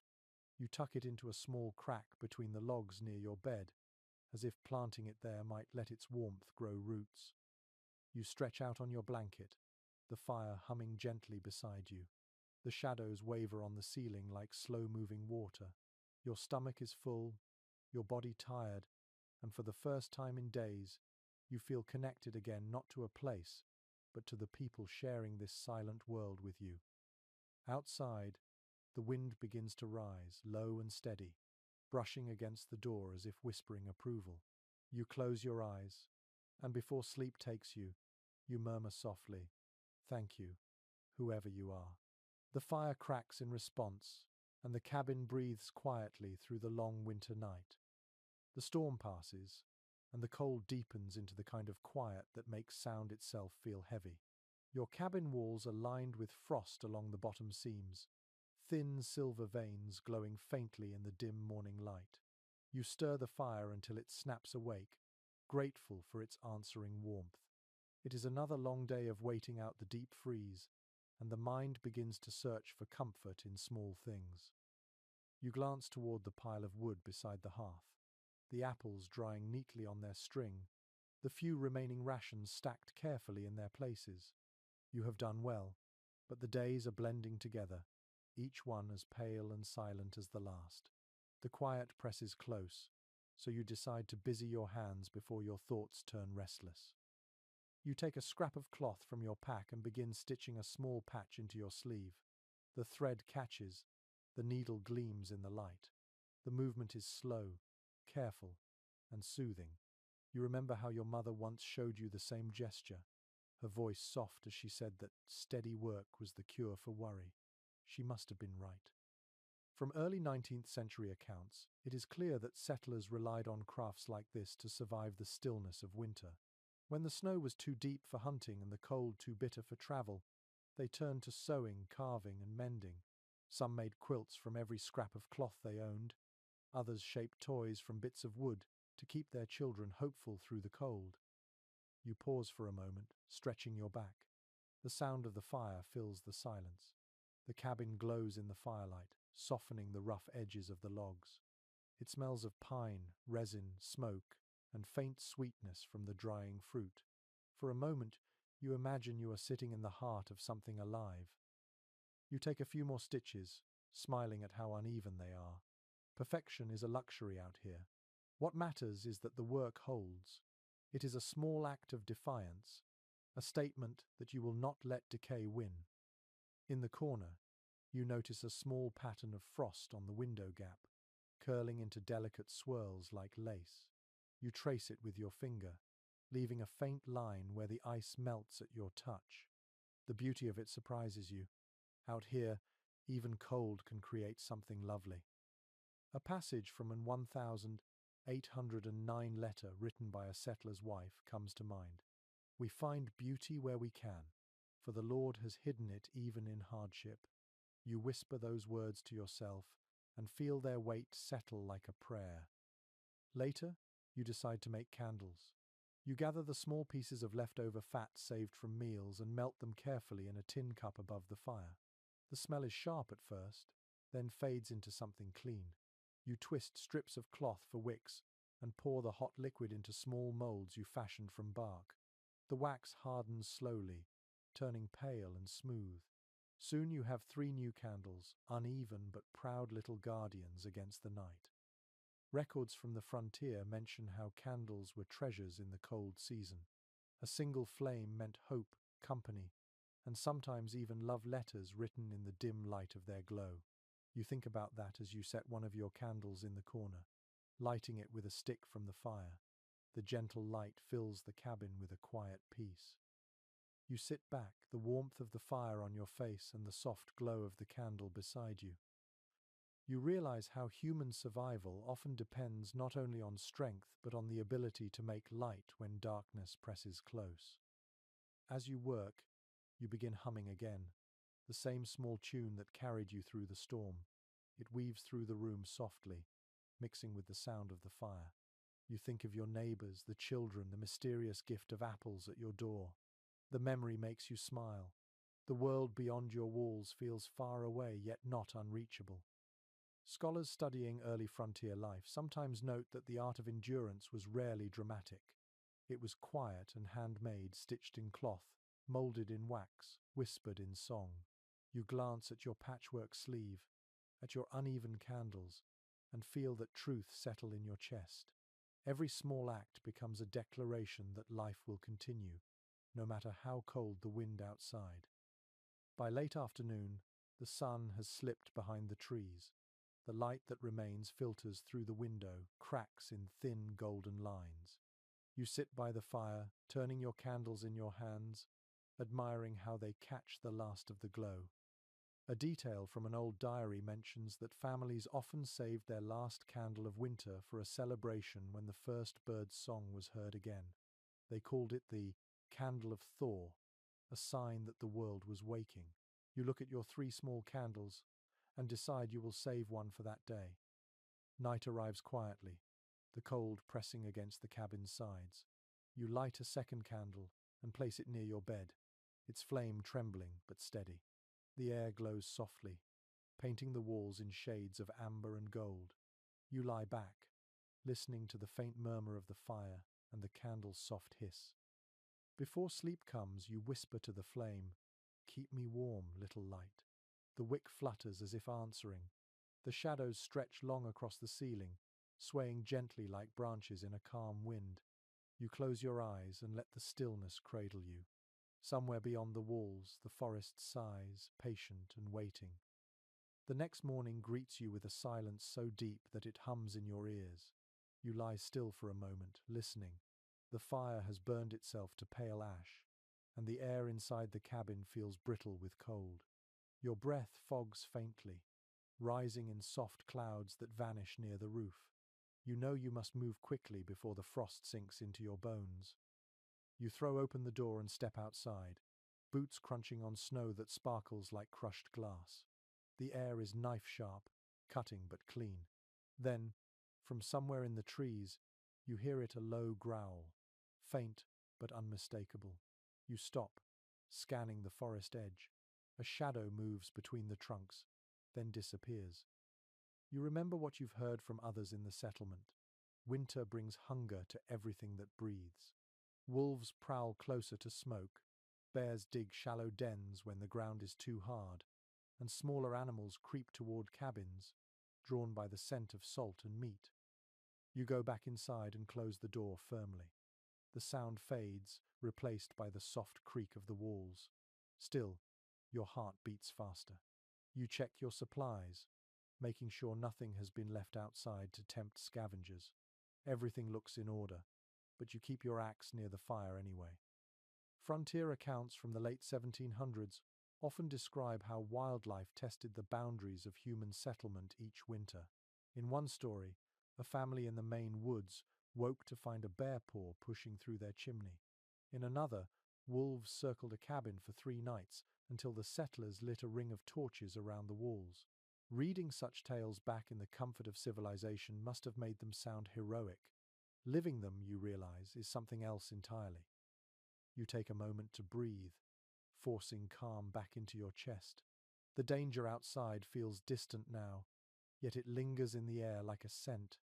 You add wood to the fire and warm your hands, watching the flames flicker against the logs. Each spark feels like a heartbeat, steady and alive. A scraping sound breaks the quiet. You freeze, then realize it comes from the roof. A light scuffle, then stillness. You step carefully to the door, open it just enough to peer upward. A raven perches on the chimney, black feathers gleaming against the snow. It cocks its head at you, curious, then lets out a sharp cry before taking off into the white sky. You exhale, half laughing, half shaking. Folklore from the frontier treated ravens as messengers, sometimes of good news, sometimes of warning. You decide to take it as the first. It feels better that way. Later in the day, when the sun reaches its low arc, you put on your coat and walk a little farther into the forest to gather wood. The snow comes up to your knees, and each movement sends a puff of powder flying. You spot tracks in the snow, tiny prints of rabbits, the delicate marks of a fox, and once a heavier trail that makes you pause. The shape could be a wolf's, though it's old, half filled by new snow. You keep your axe close and move quietly. A hunter's journal from the early frontier described the relationship between settlers and wild animals as a conversation written in footprints. You think of that now, how both sides leave messages in the snow, never meeting directly, yet always aware of each other's presence. You gather what branches you can carry and return to your clearing. The cabin looks almost swallowed by snow, the roof blending with the drifts. Only the faint curl of smoke from the chimney marks it as human. It strikes you suddenly how fragile it all is, how small one cabin seems in the vastness of forest and sky. Yet it stands, and that is enough. Inside, the fire welcomes you with a hiss as you feed it fresh wood. The warmth rises quickly, fogging the edges of the window. You peel off your gloves and sit near the hearth, listening to the pop of sap in the logs. The sound feels alive, a companion in the solitude. Historians who study early survival often remark that fear was as much a part of the landscape as snow or trees. People did not banish it, they learned to live beside it. You think about that, how each sound outside still makes your body tense, but not with panic, now only awareness. The forest is not cruel, it is indifferent. Respect it, and it might respect you back. Evening settles in softly. You check your traps near the edge of the clearing and find one rabbit, its fur pale against the iron. You whisper an apology, quick and quiet, before carrying it inside. The meat will last several meals if you ration it carefully. The small life becomes part of your survival, part of your story. As the night deepens, you sit before the fire with the door latched tight. The wind outside grows restless, shaking the branches. Somewhere far off, you hear a faint howl, long and mournful. It sends a chill up your spine, yet it sounds less like threat and more like a reminder. You are not the only creature enduring this winter. You watch the flames climb and fall, the light dancing across the rough logs of the walls. The cabin feels solid, protective, yet alive in its own way, creaking and sighing with the wind. You think again of the raven, of the hidden tracks in the snow, of the balance between wildness and human will. Before sleep, you whisper a quiet promise into the fire. I'll keep the light, you keep the dark. The logs shift in answer, glowing brighter for a moment. You lie back on your blanket, the sound of the wind outside fading into a low hum.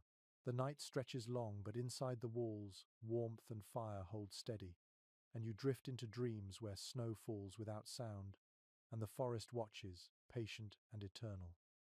When you wake, the light filtering through the door crack is faint and grey. The air inside the cabin feels heavier than usual, thick with the scent of smoke and damp wood. You sit up, your breath misting in the cold air, and listen. The forest outside has gone still again, too still.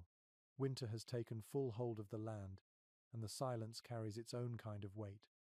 You check the food stores and find what you already feared. The last strip of salted meat, a little cornmeal, a few dried apples. Enough for a few days, no more. Hunger is not a stranger, but now it sits closer, quiet and waiting. You know you will need to fish the river or trap more game before the next storm arrives. You pull on your coat and step into the freezing air. The cold cuts sharply through the wool, but you keep walking. Following the faint line of the river, you can barely see beneath its frozen skin. Your boots crunch against the thin crust of snow, and each breath burns a little. The world around you glows faintly in the pale light, as if carved from glass. At the water's edge, you kneel and test the ice. It groans faintly under your weight, but holds. You chip a small hole with the back of your hatchet, careful and steady.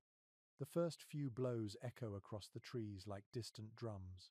When the surface finally cracks, a dark circle of water appears, steaming faintly in the cold air.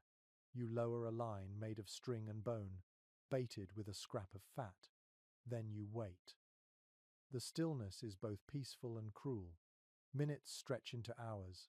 You hear only the wind brushing the treetops and the faint creak of ice shifting beneath the river's skin. You think about all the other settlers who must have knelt by rivers like this, hoping the same hope that something living still moves beneath the frozen world. An old journal from 1806 describes ice fishing in winter as the prayer of patience. The writer claimed that even if no fish came, the act of waiting reminded him that life continued below, unseen but steady. You understand that now. The line trembles once, then goes still again. Finally, after what feels like an eternity, the string jerks in your hand. You pull hard, careful not to let it snap. A silver shape breaks the surface, thrashing weakly in the air.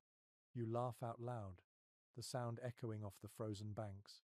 The fish gleams in the pale light, small but alive, its scales glinting like coins. You thank it quietly before ending its struggle.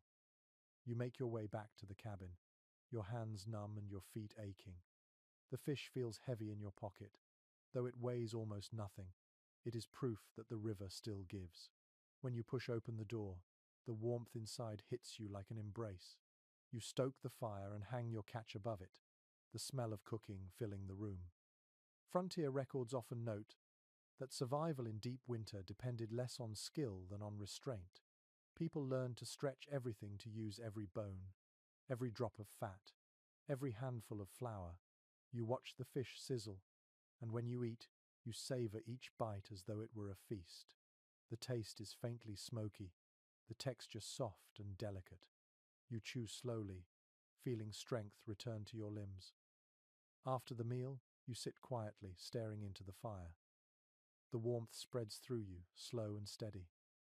Outside, the wind rises again, brushing the roof with a faint sigh. The forest seems to exhale with you.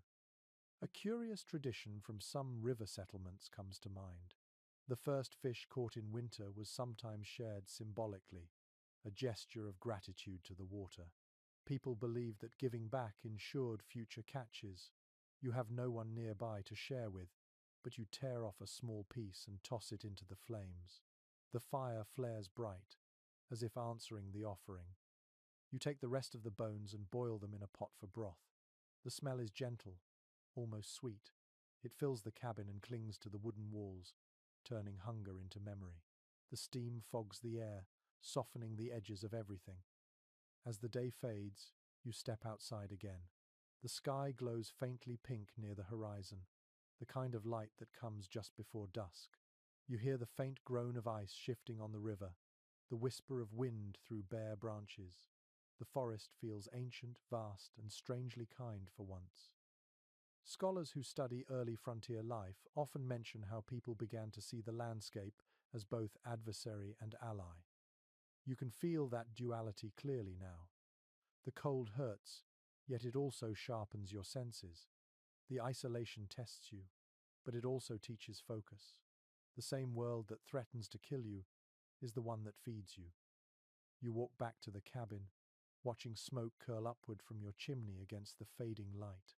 The sight fills you with a quiet pride. Inside, the fire glows warmly, the air rich with the scent of cooked fish and pine smoke. You hang your damp coat near the flames and sit down, letting the fatigue settle gently into your bones. Outside, the river continues its slow song beneath the ice. You listen through the walls, imagining it winding endlessly through forest and snow, carrying stories from places you may never see. You whisper a soft thank you into the stillness and close your eyes. The night comes quietly, wrapping the world in cold and shadow. But inside, the warmth holds, the fire hums softly, and for the first time in days, you sleep without hunger gnawing at your dreams. The morning begins with the faint sound of dripping. You open your eyes slowly, unsure if it is real. Then you hear it again, soft and steady. The roof is shedding last night's frost. A rare hint of warmth has crept into the air, and a thin mist rises from the ground outside. You sit up and breathe in the scent of melting snow and smoke. The world feels alive again, if only for a moment. You eat the last of the broth from yesterday and step outside into a pale light that makes the trees shimmer.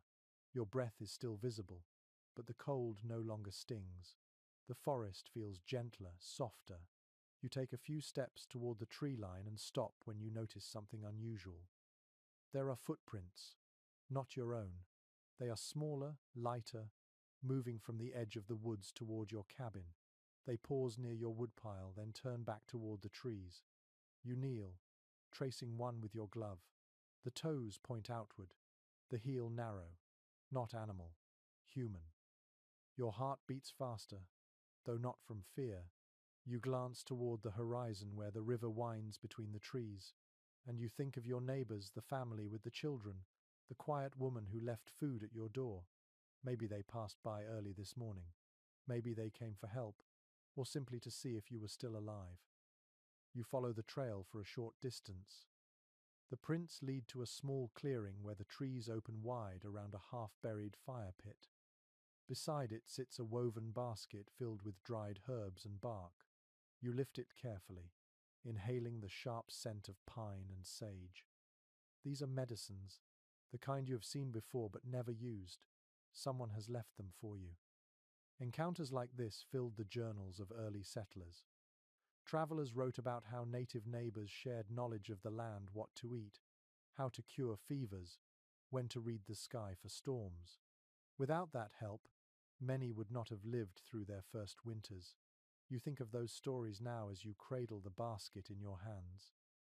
You walk back to the cabin and set the bundle beside the hearth. The herb scent fills the room as they warm by the fire.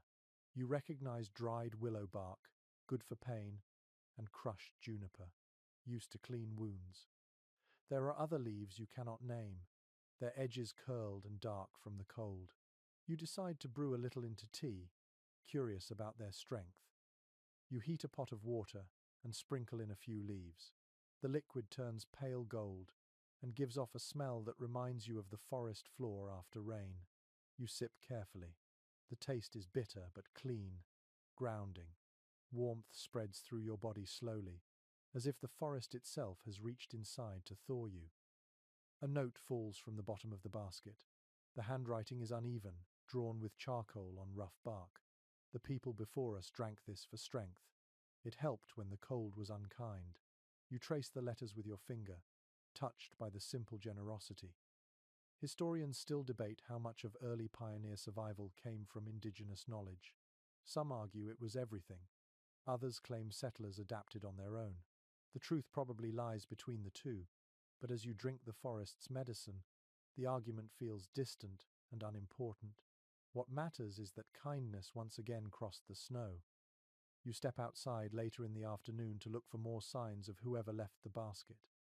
The forest is quiet, yet you feel eyes watching, not in menace but in care. A breeze carries the faint scent of smoke from another fire far off, maybe from a camp hidden along the riverbank. You lift your hand in silent thanks, unsure if anyone sees. In an oral story passed down by tribes of the Great Lakes region, there is a belief that giving aid in winter binds lives together. To share medicine or warmth is to weave a thread of spirit that no storm can break. You think about that as you stand among the trees, the basket of herbs still warm in your memory. As the day fades, you gather more wood and return home. You take another sip of the tea, its warmth steady in your chest. The bitterness no longer bothers you. You place a few of the herbs in a small pouch, promising yourself to plant new ones when the thaw comes. You do not yet know how. but you will learn. The forest outside glows faintly with the last light of the day. You imagine the person who left the basket walking quietly through the snow, vanishing into the trees with the ease of someone who knows every shadow and sound.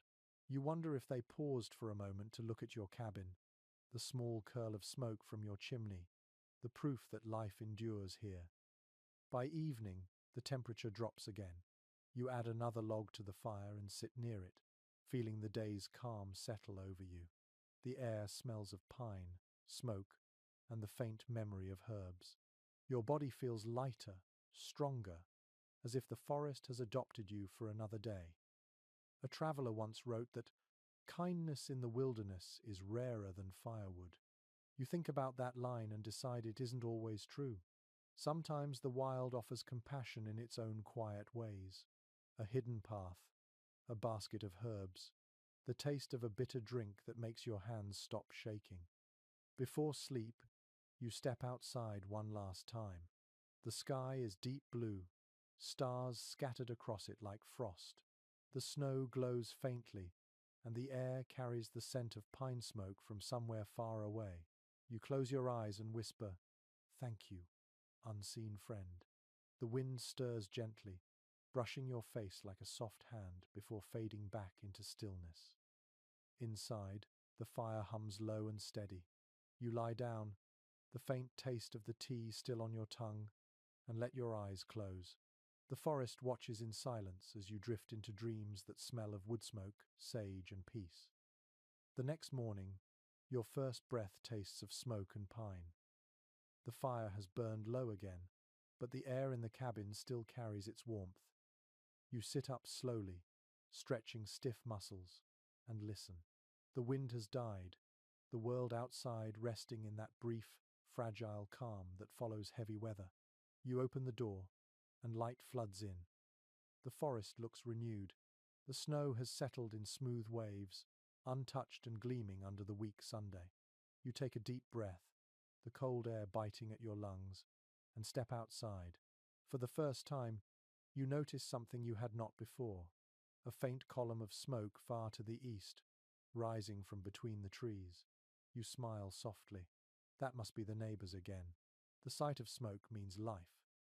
You stand there for a while, watching how it twists and fades against the pale sky. It feels like a mirror of your own chimney, a quiet signal shared between strangers. Then you look at your cabin, its sturdy walls, the marks of your axe still visible, the roof lined with snow but holding strong. For weeks it has been just shelter, but now you see it as something else entirely, a beginning. In the early settlement records, there is mention of how isolated cabins gradually became small communities. It started with one, then two, then five, until the forest was dotted with smoke rising from distant roofs. People would visit when the weather allowed, sharing tools, stories, and seeds. From these gatherings came villages, and from villages came towns. You can almost see that future forming in your mind. You decide to walk toward the other smoke to see who else might be out this morning. The snow crunches beneath your boots, each step releasing a small sigh of air. The forest around you glows faintly gold in the early light. The sound of your own breathing keeps you company. After about half an hour, you see it a line of cabins, smaller than yours but standing close together beside a frozen stream. A man chopping wood near one of the cabins sees you and waves. He calls out a greeting, his voice cheerful and loud enough to echo off the trees. You lift your arm in return, feeling a smile spread across your face. Soon others step out to see who you are. The man introduces himself as Samuel, his beard flecked with frost and his hands rough from work. His wife, Maria, offers you a mug of something warm that smells faintly of berries. Their children dart between the cabins, bundled in coats far too large for them, their laughter filling the air. The sound warms you more than the drink. Accounts from early communities describe how quickly strangers became essential to one another. A borrowed saw, a shared loaf of bread, or a day's help raising a roof could mean the difference between survival and loss. You see that same spirit here in every movement, every easy word. Samuel leads you to a half-built structure near the stream. Schoolhouse, he says, his voice full of pride. Only one room for now, but it's a start. The word makes you pause. The idea of a school in this wilderness feels almost impossible.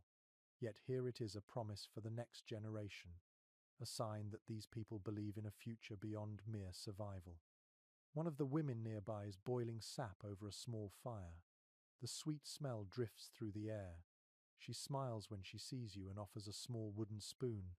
You taste the syrup, warm and rich, and it brings back something you had forgotten: how sweetness can feel like hope. Later, as the group gathers to talk, someone mentions the need for a meeting house once spring arrives, a place for trade and gatherings.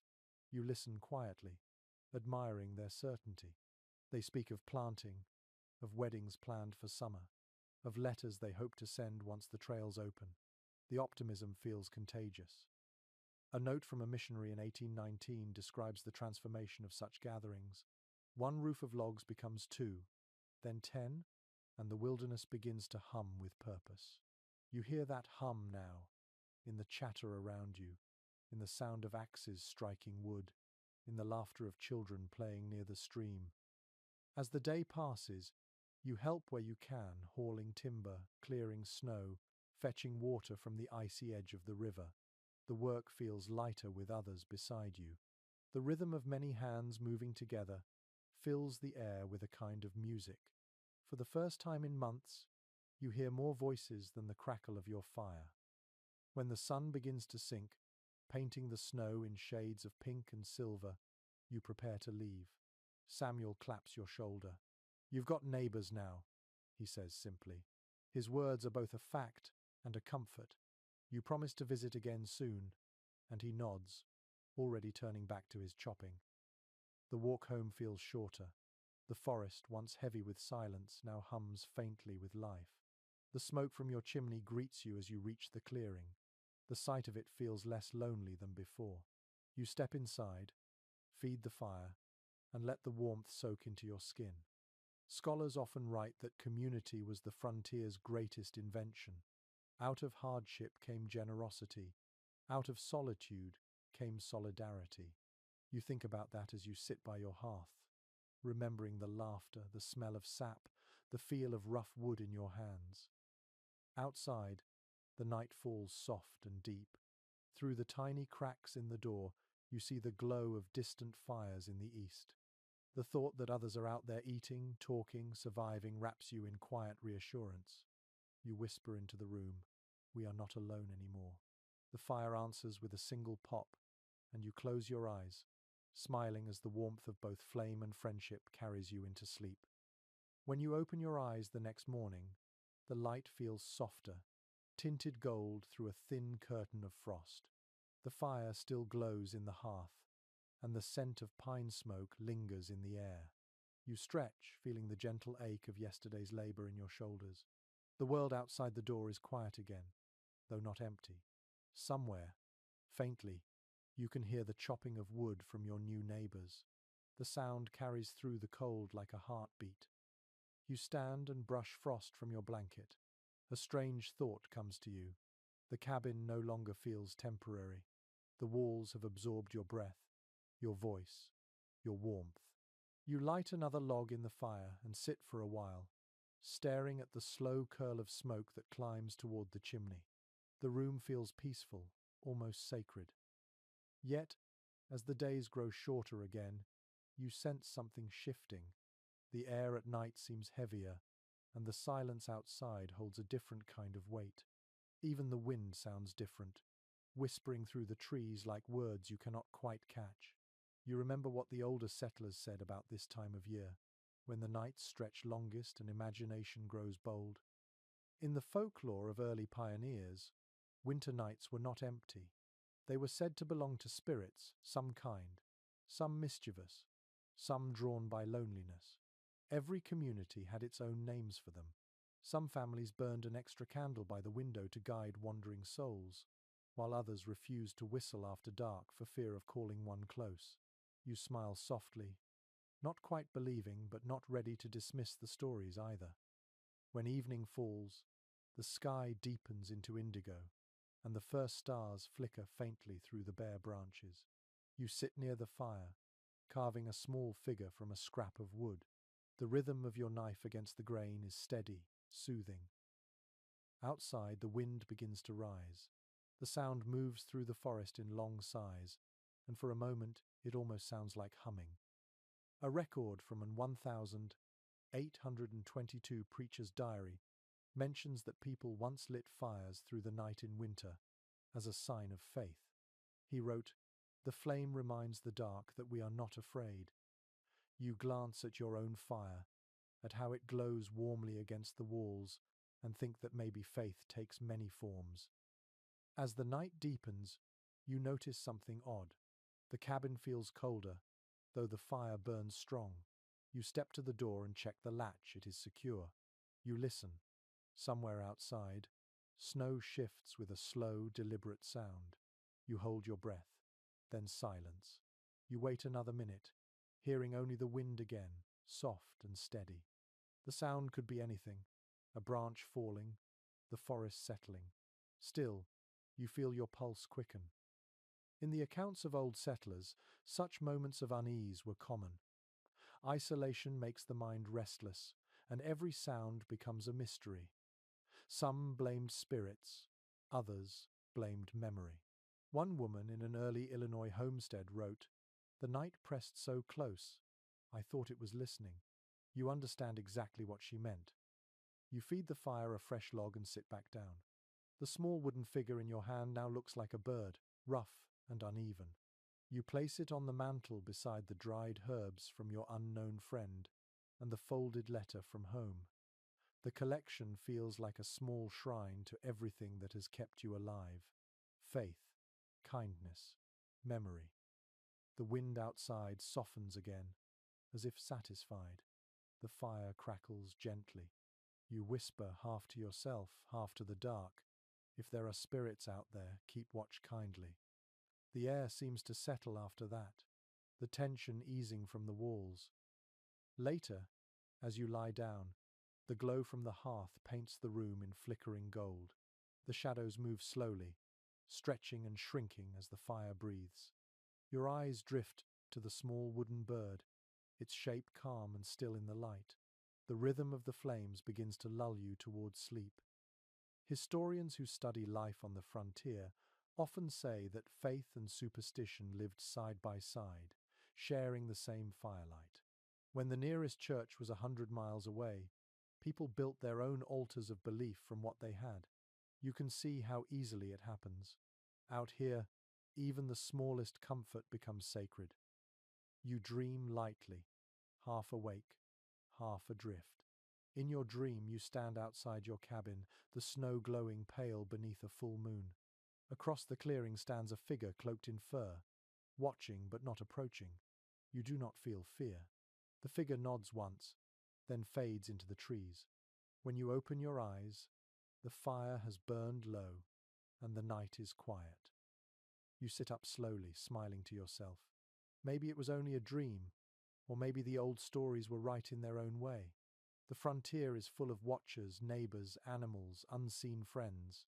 Whatever walked past your cabin tonight, it felt less like a threat and more like a reminder that this world holds more mysteries than you will ever solve. Before dawn, you add one last log to the fire. The wood catches slowly, filling the room with soft orange light. You whisper again, "Watch over this place." Then you rest your head and close your eyes, knowing that even if the world outside remains vast and wild, your small corner of it feels guarded. When the first light of morning slips through the cracks in your cabin wall, you already know something is wrong. Your breath feels heavy, your skin cold despite the fire still burning low. You sit up slowly, a dull ache spreading through your head. The air smells faintly sour, the kind of scent that comes when something in the body has turned against itself. You cough once, and it rattles deep in your chest. You pull the blanket tighter around your shoulders, but the shiver running through you does not stop.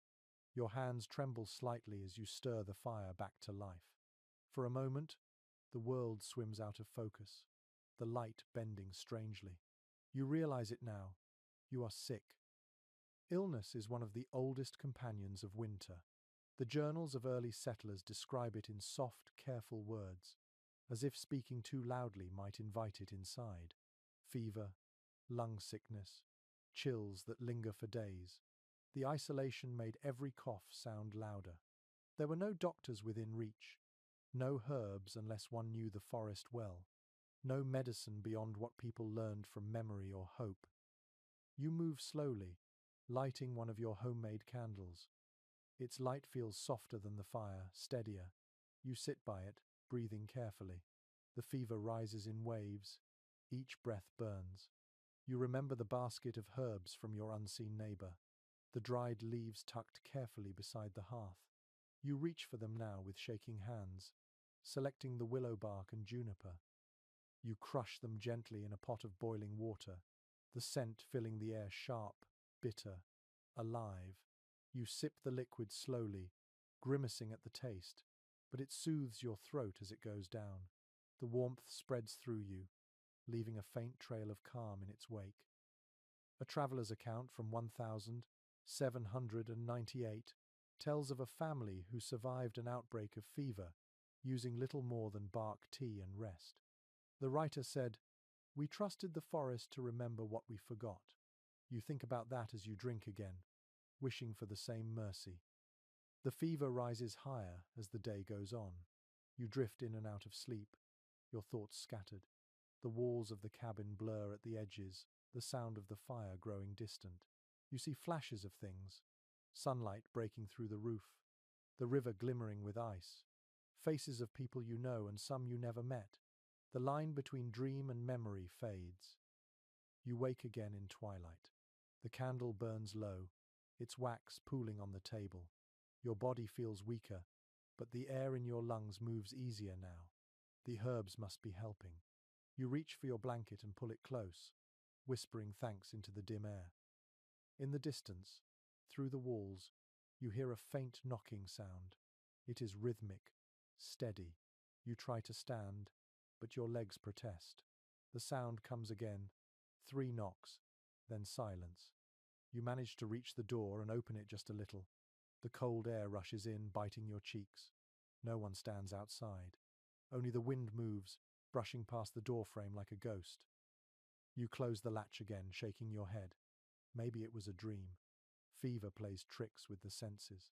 Still, a small part of you imagines the spirits of the forest checking in, curious to see whether you will last another night. The thought is strangely comforting. A faded letter from a pioneer wife describes the same feeling. When illness came, we did not feel alone. The wind itself felt like prayer. You sit again by the fire, holding that image close. The sound of the flames becomes slower, more rhythmic, matching the pace of your breath. Outside, the wind grows stronger. Snow begins to fall again, heavy flakes tumbling against the windows. You feel the fever tugging at your consciousness, pulling you towards sleep.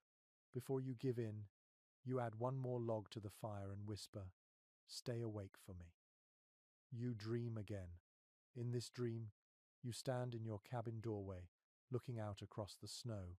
A faint glow moves between the trees like candlelight drifting through the forest. You follow it, each step light and soundless. When you reach the river, the glow settles on the water, and for a moment, the ice looks like glass reflecting the stars. You kneel and touch it. The surface feels warm. You wake with a start, the fire still alive beside you. The air feels different now, warmer, easier to breathe. Your fever has broken. You laugh softly, surprised by the sound of your own voice. The sickness has passed, at least for now. Researchers who study early pioneer health often say that survival depended on timing as much as treatment. Those who lasted long enough for their fevers to break often lived to tell the tale. You think about that now, how thin the line is between endurance and loss. You sip the last of your herbal tea, your hands steadier this time. The taste, once bitter, feels almost sweet. You lean back against the wall, staring at the soft glow of the candle.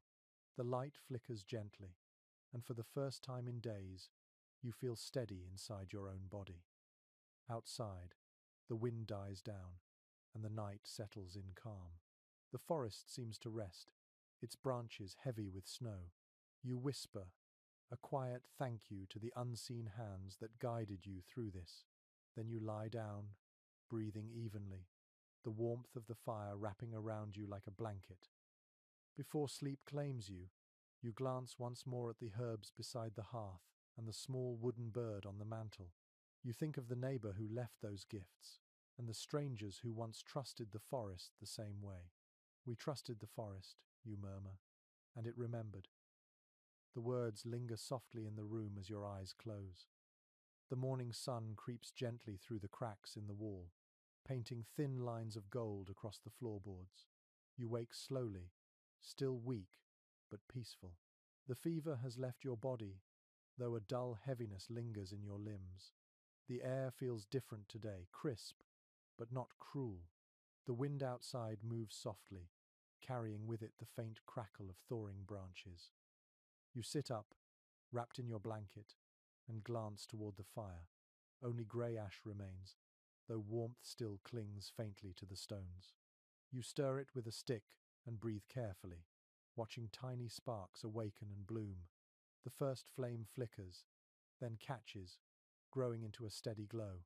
For a moment, you simply sit and smile at it. You are alive.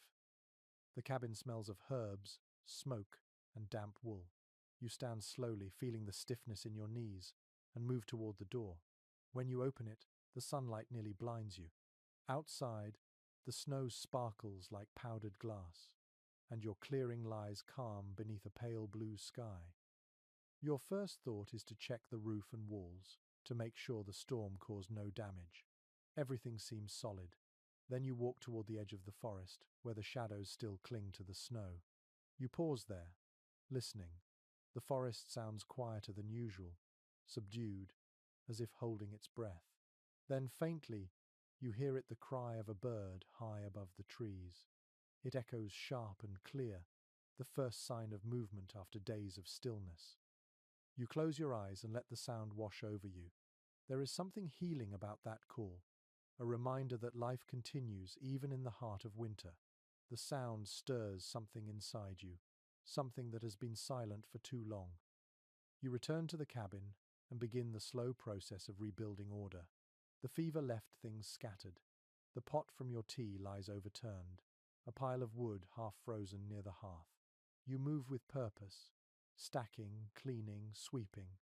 The rhythm of work steadies you, grounding you again in the real world. Early frontier journals often describe this stage after sickness as a renewal of faith. People would clean their cabins, wash their bedding, and light candles in gratitude for surviving another winter. One account from 1815 says, "Each morning we woke again, felt like a birth." You feel that same sentiment now, standing in the light that filters through the smoke hole above. Once the chores are done, you step outside again. The air is crisp and quiet. In the distance, you see your neighbor's smoke rising faintly through the trees. It gives you comfort. The memory of those people, the laughter of the children, the warmth of their kindness returns to you now with fresh strength. You decide to visit them tomorrow, to thank whoever left you the herbs. The thought fills you with quiet anticipation. Gratitude is a kind of nourishment too. Later that afternoon, as you chop a few pieces of wood, the axe handle suddenly cracks in your hand. The blade slips and lands harmlessly in the snow, but the noise startles you. For a moment, you simply stare at it, the broken tool lying at your feet. Then you kneel to inspect the damage. The handle has split cleanly down the grain. You will need to carve a new one. There is a lesson in that, you think. Even what keeps you alive will fail eventually. You sit by the stump for a while, letting the sunlight fall across your face. You are too tired to feel frustrated. Instead, you take it as another reminder that survival means constant repair, both of tools and of spirit. A letter from a settler's widow in New Hampshire once described this same quiet resilience. "When the axe broke, I bound it with twine and kept cutting," she wrote. "When the twine broke, I sang louder." You remember her words as you gather a fresh piece of wood from the pile. You run your hand over it, feeling its roughness, and imagine shaping it into something useful again. By the time evening comes, the forest glows in orange and gold. The air has softened, and the snow around the clearing reflects the firelight like a halo. You cook the last of your cornmeal in a small pot, the smell filling the cabin with warmth. The simple act of eating feels like celebration. Historians who study frontier life often speak of small victories, moments of success that meant more than any grand achievement. Lighting a fire, finding food, seeing smoke from another cabin in the distance. Each of these small things stitched together a life. You understand now that survival was not one great act of courage, but thousands of quiet choices to keep going. When the stars appear, you step outside one last time. The snow gleams under their light, untouched and pure. You breathe deeply, the air cool against your skin, and listen to the stillness. Somewhere far off, an owl calls. Its voice is low, steady, eternal. You turn back toward your cabin, its small window glowing warmly against the dark. You feel a swell of gratitude rise in your chest, not only for the fire and the roof, but for everything that has carried you to this point. The forest, the herbs, the unseen kindness, even the fever itself, all have shaped you into something stronger. Before you go inside, you whisper softly into the cold air, "Thank you for the lesson." The trees stand silent, their branches swaying just enough to sound like acknowledgement. You smile and close the door behind you. Inside, the fire hums quietly, its light steady and sure. You sit beside it, wrapping your blanket around your shoulders. The shadows dance across the logs, and the faint scent of pine fills the air. You close your eyes, letting the warmth sink into you, and think, not for the first time, how the hardest winters can make the most patient hearts. The next day begins in silence, the kind that feels almost deliberate. You open your eyes to the pale shimmer of light sliding across the floorboards. The air is cool but no longer biting. Outside, a thin mist rises from the snow, curling like breath from the earth itself. The worst of winter's anger has passed. What remains is its quiet aftermath. You push open the door and step outside. The snow crunches softly under your boots. The trees drip with melting ice, each drop catching the sunlight and flashing like glass. For the first time in weeks, you can smell the faint scent of soil beneath the snow. It is the smell of thaw, fragile and uncertain, but real. The forest looks different in this new light. Branches that once sagged under heavy snow now sway freely. The sound of water running beneath the ice reaches your ears. You follow it toward the river. The surface, once solid white, has begun to fracture into long dark lines.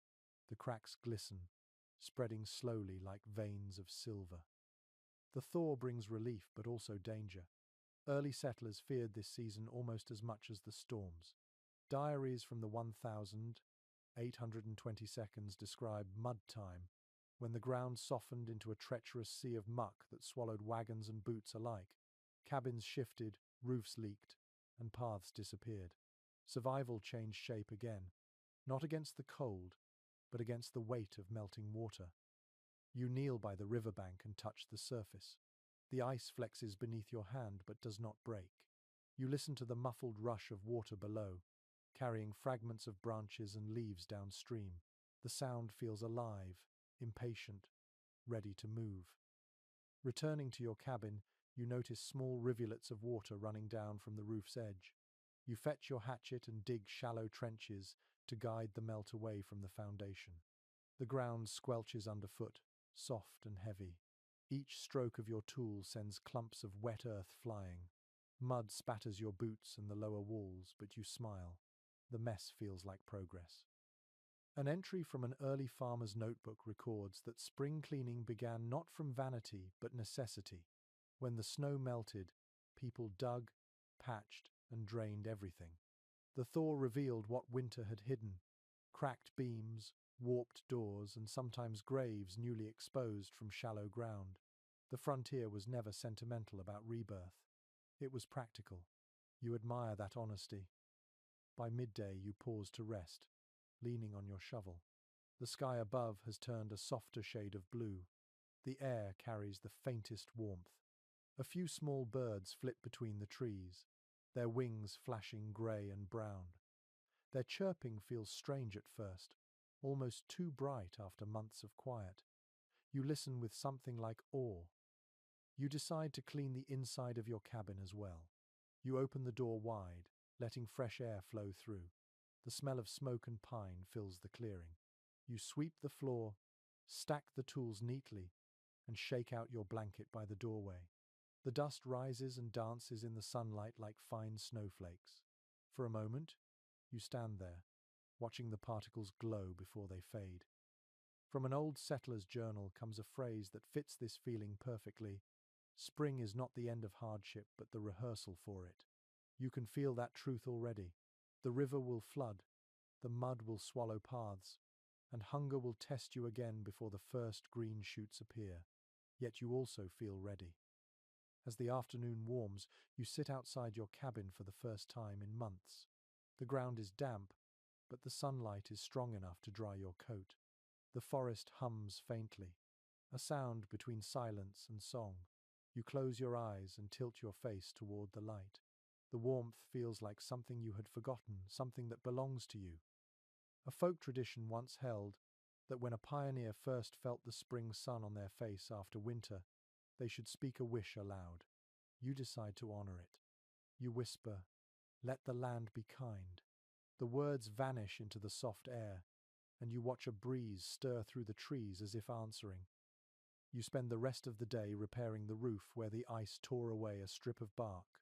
The scent of fresh pine fills the air again as you work. The sound of your hammer echoes across the clearing. Each strike feels rhythmic, steady, alive. By the time the light fades, the roof stands whole once more, glistening with melted frost. As evening comes, the temperature drops again, but not enough to freeze. The river murmurs softly in the distance. The sky glows violet, then deep blue, and a thin crescent moon rises over the treetops. You light your fire and sit just inside the doorway, watching the reflection of its light on the wet earth outside. A historian once wrote that the thaw marked not just the change of season but the proof of endurance. Every cabin still standing was a record of human persistence against cold and solitude. You look at your own and understand that sentiment completely. You whisper to yourself, "We made it through." The wind stirs gently, and the trees creak in quiet agreement. You smile, close the door, and return to the warmth. Inside, the fire hums softly. The air smells clean, alive with the faint scent of mud and sap carried in on your boots. You sit on the floor, cross-legged, and listen to the dripping outside, steady, rhythmic, like a clock counting the seconds between winter and spring. The sound becomes a lullaby, and your eyes grow heavy. Before you drift into sleep, you think of how the world changes slowly, how endurance is measured not by grand moments, but by the gentle patience to begin again each morning. You close your eyes with that thought, the fire whispering quietly beside you, as the earth outside continues to melt and dream of green. The first true thaw comes suddenly. You wake to the sound of dripping everywhere, like 1,000 tiny clocks ticking all at once. The roof releases small slides of snow, the river groans and splits, and even the trees seem to sigh with relief. The air feels damp and heavy with the smell of mud. You open the cabin door and step into a world in motion. The snow around your clearing has turned patchy and thin. Pools of water gather in hollows, reflecting the bright sky. The cold no longer bites but seeps gently, as if testing its own retreat. You stand still for a while, watching the steam rise from the melting drifts, and realize that your first winter on this land has truly ended. You have lived through it. The ground beneath your boots is soft and unsteady, clinging to you with each step. You walk toward the trees, feeling them drip and shiver. Bits of bark peel loose, and under the melting snow you see the dark, rich soil that will soon feed new life. A raven caws overhead, breaking the silence with a voice that sounds both harsh and alive. In the journals of early settlers, The arrival of spring was both joy and labor.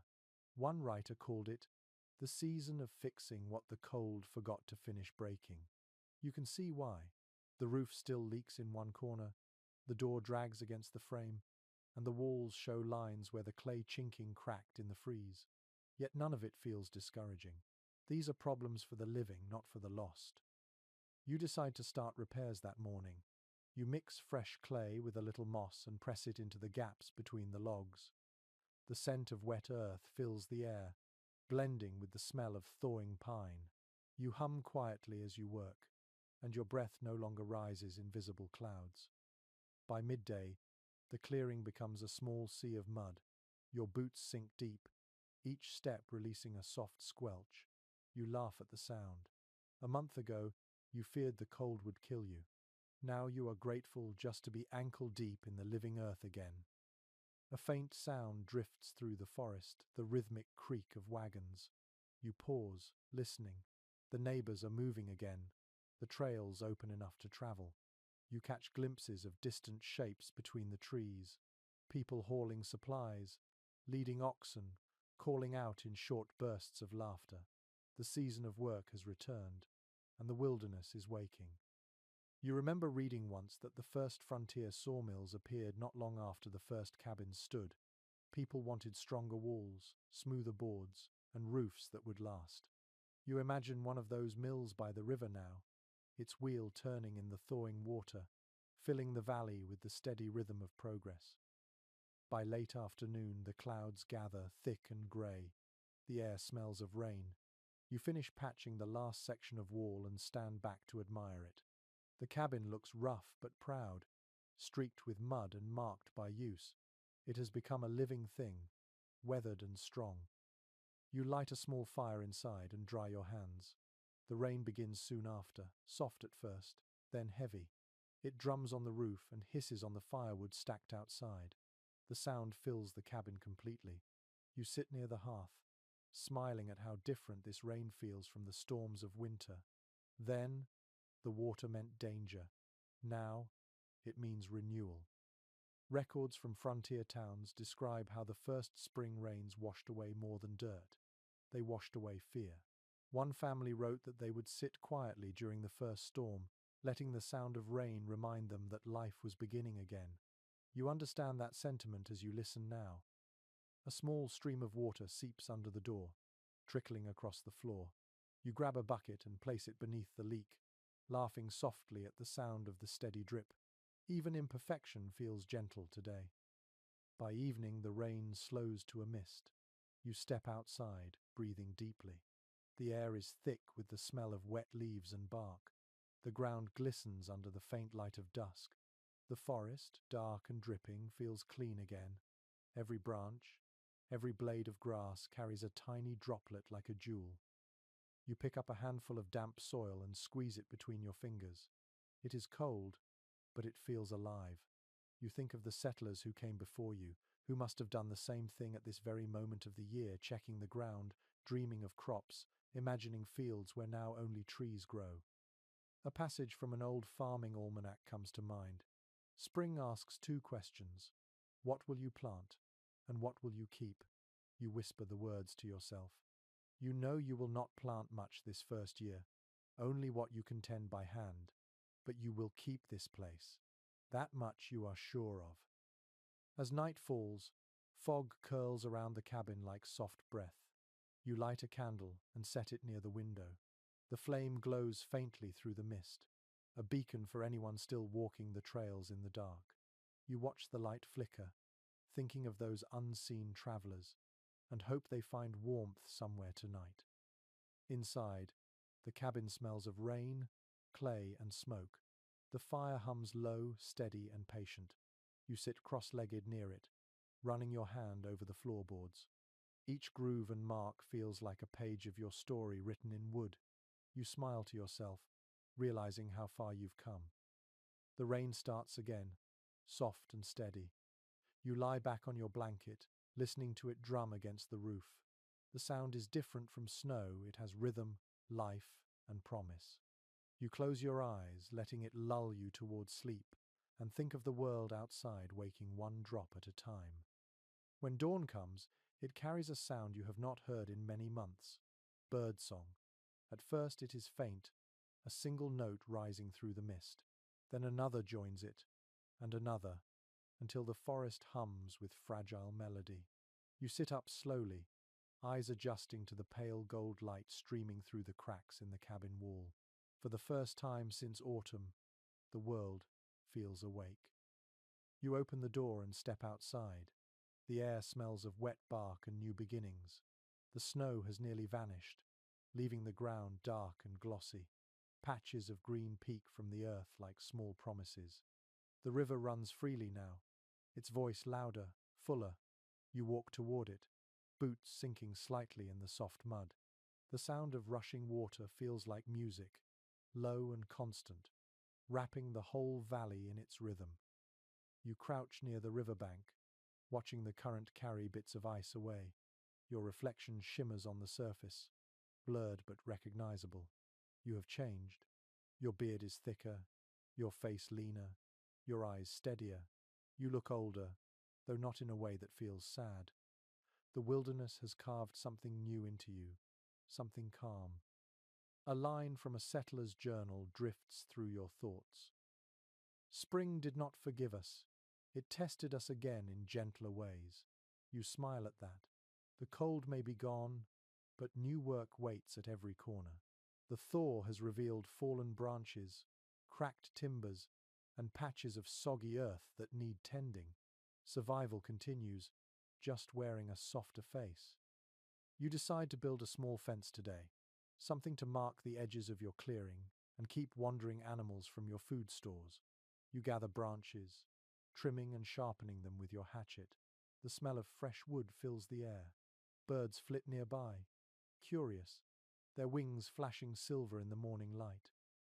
You drive the stakes into the soft soil, each thud sinking deep. The sound echoes between the trees, steady and sure. Sweat runs down your neck despite the cool breeze, but the labor feels good. There is a rhythm to it, a conversation between effort and earth. Records from early settlers mention that spring work often began with boundaries, fences, paths, or simple markers, not for ownership, but for comfort. To carve order into the wild was to remind the mind that it still belonged to something human. You understand that instinct completely. The small square of land you enclose feels like a heartbeat drawn into the ground. At midday, you rest beside the river, eating a few dried apples from your last supply. Their sweetness tastes brighter now, perhaps because hunger no longer sharpens every bite. The sound of the river lulls you. You lean back against a log, feeling sunlight warm your face. For a moment, you close your eyes and simply listen to the rush of water, the chirping of birds, the faint creak of the trees. Life hums quietly all around you. A memory surfaces. Your first days here, when silence was your only companion. Back then, every noise made you reach for your axe. Now, those same sounds feel like company. You smile at how your mind has changed, how fear has softened into awareness. By afternoon, clouds gather again, but not the grey masses of winter. These are softer, brighter, drifting lazily across the sky. A warm wind moves through the clearing, carrying the scent of earth and sap. You can almost taste the coming season. You decide to check your traps near the forest's edge. The snow there has melted into deep mud, and your boots sink with every step. Two of the traps are empty, but the third holds a rabbit, quick and healthy.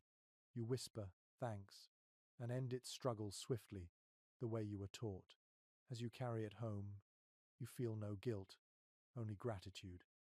In the writings of early frontier preachers, you once read a reflection that said, each life taken fed another, and in that exchange was sacred order. You think of that as you prepare the meat by your cabin, using every part you can. Nothing is wasted. The bones will strengthen the soil when the time for planting comes. As the sun lowers, your fence stands complete. It is uneven and rough, but solid. You run your hand along the wood, proud of its stubbornness. The wind rushes through it with a low hum, as if approving. The sight of it fills you with quiet satisfaction. You have taken another step toward belonging. Evening drifts in slowly. The sky turns soft pink, and the river glows with the fading light. You cook the rabbit over the fire, the scent rising into the air like a message to the forest. When you take the first bite, the flavor feels like more than food it tastes, of endurance, of months of hunger and hope converging into one simple, perfect meal. An old folk saying claimed that the first spring meal taken outdoors made the soul stronger. You eat slowly, watching the last of the sunlight slip behind the trees. The warmth of the fire and the steady rush of the river blend into one sound, gentle and familiar. As night settles, you lean against the cabin wall, staring up at the stars. The air feels different now, no longer hostile. The same forest that once threatened to bury you now feels like a guardian. You can sense the earth waking under your feet, restless with life that has waited for months. You whisper quietly, "It's starting again." The words drift into the night, carried by the wind toward the river, toward the dark silhouettes of trees. You close your eyes, listening to the rustle of branches and the soft crackle of the fire. The rhythm of the thaw fills your ears. You stay awake for a while, not out of fear but gratitude. The night no longer feels endless. It feels alive. When sleep finally comes, it comes easily, like water finding its way home. When you wake, sunlight is pouring through the doorway in a bright golden stream. The air carries a warmth that feels unfamiliar after so many months of frost. You step outside barefoot, the ground damp but soft beneath your feet. The smell of earth is thick and sweet. Every sound, from the buzz of insects to the faint splash of the river, seems amplified as if the world itself is stretching after a long sleep. You look up. The trees are budding. Tiny green leaves shimmer like small coins in the morning light. You can almost hear them unfurling. The forest, once skeletal and grey, is coming alive again. The first true spring has arrived. You stand in the clearing for a long while, breathing in the air. Somewhere above you, a woodpecker drums on a hollow trunk. A squirrel darts between branches, scattering droplets of melting ice. The sight fills you with quiet wonder. Months ago, you could not imagine warmth returning. Now it feels like the most natural thing in the world. Early settlers often described the first spring after surviving their first winter as the second birth. Diaries from the 1800s mention tears of relief when the ground softened enough to dig again. You understand that feeling now. The forest no longer feels indifferent. It feels generous. You spend the morning cleaning the last traces of winter from your cabin. The ashes from the hearth are swept outside, scattered across the muddy ground to feed future growth. You roll up your blanket and hang it near the door to air out. Each small task feels symbolic, as though you are shedding a layer of hardship. By midday, the sun shines high and warm. You remove your coat and hang it on a peg. For the first time in months, your arms feel light. You sit on a log near the door, sharpening your knife while listening to the steady rush of the river. A bird lands nearby, cocking its head at you. Its feathers flash yellow against the blue sky. You smile and whistle softly, and to your surprise, it answers. A curious entry from a frontier naturalist's journal notes that birds were often the settlers' first companions after isolation. Their songs filled the empty spaces in the mind left by silence. Some pioneers even gave them names and waited for their return each year. You decide that if this small yellow bird stays, you will call it Finch. The warmth encourages you to start something new. You decide to plant a few seeds near the edge of your clearing: wild beans, a handful of corn kernels saved from autumn, and a few dried peas given by your neighbors during winter. The soil is damp and rich under your hands. You dig with a small wooden tool, the scent of earth rising around you. As you work, you remember the farming manuals you once read. They always spoke of patience. Plant in hope, not haste, one said. You press each seed gently into the soil, covering it with care. The gesture feels like a prayer. A passage from an early settler's letter drifts into your memory. We plant what we may never live to harvest, and yet we plant all the same. You pause at that thought, hand still resting on the earth. Maybe that is the essence of survival, to build for a future that may not yet see you in it. When the last seed is buried, you sit back and wipe your hands on your trousers. The ground looks plain, only faint mounds marking your work, but you can already imagine what it will become. Small shoots, green and stubborn, pushing through the soil toward the Sunday. You whisper to the earth, "Grow well." The afternoon brings the faint smell of smoke from the east. You walk toward the rise, overlooking the valley, and see your neighbor's chimneys puffing again. Children's laughter drifts faintly through the trees. The sight brings you comfort. You are no longer the lone survivor of the cold. You are part of something living. You walk back slowly, collecting a few sticks along the path for tonight's fire. The sky is streaked with soft white clouds. The air feels heavy with warmth and possibility. When you reach your cabin, the sunlight hits the walls in glowing ribbons. You run your fingers along the rough logs and smile. They have darkened from smoke and age, but still stand solid and strong. Inside, the cabin smells clean now: earth, wood, and faint sweetness from the herbs that hang near the fire. You light a small flame, not for heat this time, but for companionship. The smoke curls lazily upward, leaving thin trails that catch the sunlight. Historians often say that this season, when the thaw turned to planting, marked the moment settlers began to dream rather than merely endure. You can feel that shift inside yourself. Fear has given way to calm, exhaustion to rhythm. The cabin that once sheltered you from death now holds the shape of a life beginning to form. Evening comes gently, the sky glowing orange and violet. You step outside again, bare feet sinking into the damp ground. The air hums with insects. The forest smells green, alive, endless. You hear the river in the distance, a low whisper blending with the rustle of leaves. You sit by your small patch of earth, watching the last light fade. The seeds lie hidden beneath the soil, silent but full of promise.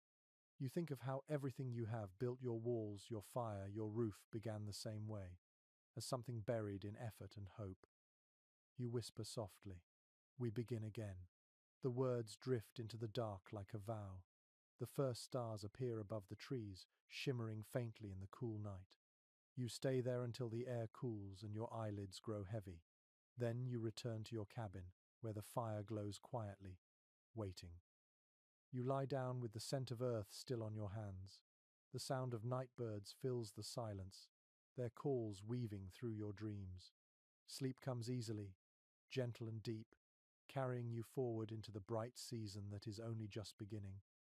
The next morning greets you with light so bright it spills across your floor like water. You blink against it, stretching, the sound of birdsong drifting through the open cracks in the wall. The air feels soft, almost playful. You can hear the steady hum of insects outside, the chatter of the river, and somewhere far off, a child's laughter carried by the breeze. The world that was once frozen solid now sings with motion. You stand, push open the door, and breathe deeply. The smell of new grass mixes with the fading memory of snow. The sky is vast and blue, streaked with thin white clouds drifting lazily. The forest has turned from grey to green in a matter of days. You feel the change not just in the air, but in your chest, like a weight lifting. Your small garden plot looks the same as yesterday, just a patch of dark earth, but you kneel beside it anyway. You touch the soil, still cool but softer now. For a moment, you think you see the faintest hint of something pushing upward, though it may only be wishful thinking. Still, you smile. Hope is a seed too. You decide to visit your neighbors. It has been several weeks since you last saw them, and the thaw has made the paths easier to travel. You pack a small bundle of gifts: a carved wooden bird for the children, a few candles from the last batch you made, and one of your dried herbs as thanks for the basket that once saved your life. The trail through the forest feels different now. Sunlight filters through new leaves, dappling the path with moving gold. The ground squishes beneath your boots, soft but steady. Birds swoop overhead, and a pair of rabbits dart across your way before vanishing into the underbrush. The sound of running water grows louder as you approach the small cluster of cabins by the river. The settlement is livelier than you remember. Smoke rises from chimneys, and people move between the cabins carrying baskets, tools, and buckets. Children chase one another through puddles, splashing mud onto their clothes. You hear laughter everywhere, and the sound makes your chest ache with something like joy. Samuel spots you first, waving with a grin. "Thought we lost you to the snow," he calls, his voice cheerful. You laugh, shaking his hand firmly. "Almost," you answer. "But the fire held." He nods approvingly and gestures toward the others. Maria comes out carrying a loaf of bread still warm from the oven, its crust dark and fragrant. You sit with them by the riverbank, sharing stories as you eat. The bread tastes like sunlight, soft and full of life. You pass your small gifts to them, embarrassed at their simplicity, but Maria smiles and sets one of your candles on the table at once. "We'll light it tonight," she says softly. A young woman joins you, carrying a bundle of wild herbs. She introduces herself as Alina, one of the newer arrivals. When you thank her for the medicine that healed your fever, she nods shyly but does not speak. There is something calm and knowing in her eyes. You realize she must have been the one who left the basket at your door. Gratitude tightens your throat for a moment, and all you can manage is a quiet, "You saved me." Early settlers often wrote of this kind of quiet generosity. Survival was never solitary, no matter how wide the wilderness. Every life was a web of unseen hands, someone mending a door, leaving food, offering a word of advice. You understand now how these simple gestures wove the fabric of a future community. The day drifts into afternoon. You help Samuel repair a wagon wheel, the smell of sap and oil thick in the air. Children watch, fascinated, while Maria hums softly as she kneads more dough. The rhythm of life here feels both fragile and unbreakable. Every voice, every sound, every heartbeat seems part of a shared song. A note in an early homestead record once described spring gatherings like this as the rebuilding of voices.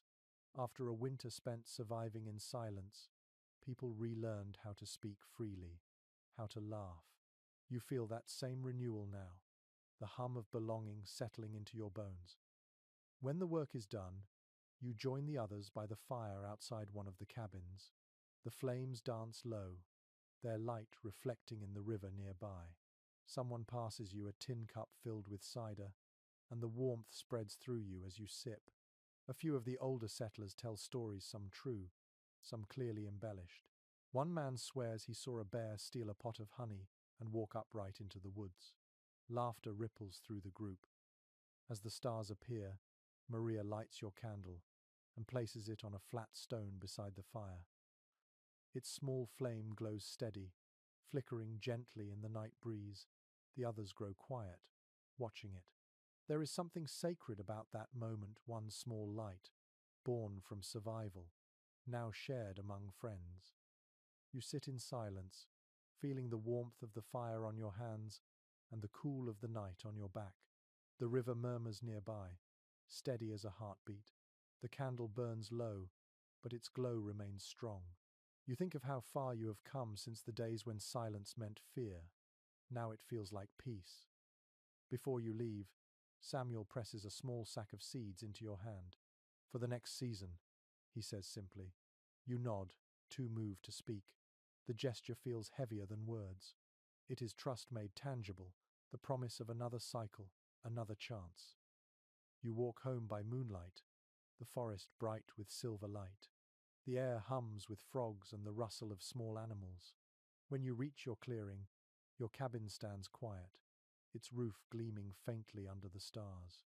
You light a new fire and place your candle beside it, letting its last glow mix with the flames. You sit for a long while, watching the two lights dance together. Your world feels larger tonight, connected by threads of warmth that stretch through the dark woods to other fires, other hearts. You whisper softly, "We are no longer alone." Then you let the sound of the night carry your words away. Sleep comes gently, and this time you dream not of storms but of open fields, full of light and song. The sun rises early now, spreading a soft gold glow across the clearing. You wake to its warmth on your face, blinking against the light that filters through the cracks in the wall. Outside, birds fill the air with their endless chatter, the forest alive with motion. The long shadow of winter has faded completely.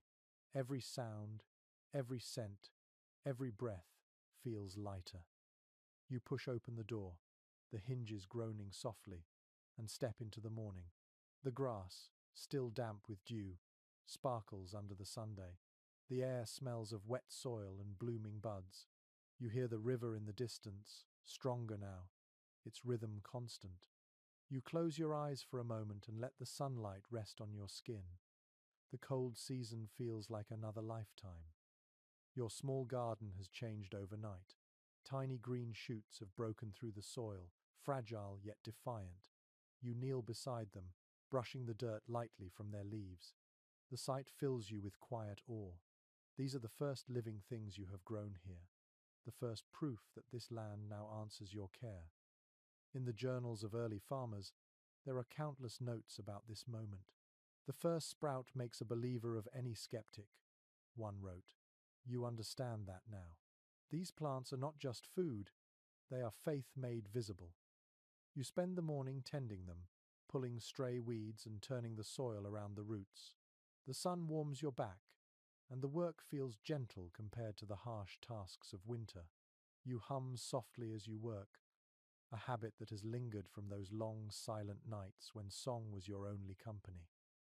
Afterward, you take a walk down to the river. The ground squelches beneath your boots, but the air is sweet and filled with promise. The river has grown wide and fast from the meltwater, its surface glimmering in the light. You crouch and watch small fish dart beneath the surface. For a moment, you see your reflection ripple and break apart, replaced by the movement of water. You smile to yourself, thinking how fitting it is that the land has learned to reflect life again. At the far edge of the bank, you spot a few of your neighbors. Samuel is helping his eldest son repair a fishing net, while Maria kneels by the water washing clothes, her sleeves rolled to the elbow. You wave, and she waves back, her face bright with a spring smile. She calls out, "You'll come tonight, won't you?" You frown for a moment, then remember it's the gathering they mentioned, the first of the season, to mark the turning of winter into growth. You nod, and she laughs. "Bring something warm to drink." These gatherings were part of every settlement's rhythm. Historical accounts describe them as celebrations of survival, moments to remember what was endured and what was yet to come. Some called them thaw feasts, others return nights. The names hardly mattered. What mattered was that people came together again after the silence. You spend the rest of the day preparing for it. You take your last candle, the one you promised to save for the thaw, and trim the wick. You boil a small pot of sweetened water with the last of your dried fruit, letting it steep until it fills the cabin with a faint golden fragrance. The smell reminds you of summer long before you ever saw this land. By dusk, you walk toward the river settlement again. The air is warm, carrying the scent of pine smoke and bread. The path is lit by small fires burning along the way, flickering like amber eyes in the trees. When you arrive, the clearing is alive with sound voices, laughter, the soft rhythm of a fiddle someone has brought out of storage. Children dance in circles near the water, their laughter ringing through the dusk. You sit with Samuel and Maria near the central fire. A pot of stew bubbles gently beside the flames. The warmth from the fire touches your face, and you feel an ache of contentment. The neighbors pass around bowls, mugs, and stories. Someone sings an old song from across the sea, slow and wistful, and for a few moments, every voice joins in the chorus. A traveler's journal from 1803 describes these moments as the first proof that joy could grow from the same ground that held our fear. You think about that line as you look around. The people here are worn but shining. Their laughter rises above the crackle of flames, their faces golden in the light. The forest, once so full of silence, now hums with human sound. Later, as the night deepens, Maria brings out a small loaf of bread and breaks it into pieces, passing them around the circle. To spring, she says, her voice steady, to the living, and to those who taught us how. The words hang in the air, gentle but powerful. You feel them settle into your heart like warmth spreading from the fire itself. You take a piece and lift your cup. To endurance, you add softly. A murmur of agreement moves through the group. For a moment, everyone falls silent, gazing into the flames as if they can see all the winters behind them and all the summers ahead. The stars appear slowly above the clearing. The air cools but remains kind. You lean back on your hands, feeling the damp grass beneath your palms, and watch the embers rise into the night. The sound of the fiddle starts again, slow and sweet, and the children resume their dance. You find yourself smiling without realizing it. When the gathering ends, you walk home in quiet peace. The forest is still, except for the faint murmur of frogs by the river. The moonlight pools between the trees, silver and soft. You carry the last of your candlelight in a tin holder, its small flame swaying with your steps. Your cabin waits ahead, warm and familiar. When you step inside, you set the candle on the table and let it burn down to the last inch. You sit in its glow, thinking of all that has changed. The cold that once ruled this place has faded, but its memory has not. It has shaped you into someone who can meet warmth without taking it for granted. You whisper to the fading flame, "We have learned how to live." The wick glows red, then dies into a curl of smoke. You smile, stretch out near the fire, and close your eyes, knowing that the hardest chapter has ended and a gentler one has begun.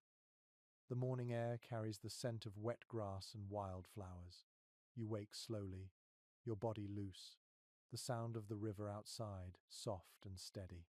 The sunlight filtering through the cracks paints golden ribbons across your blanket.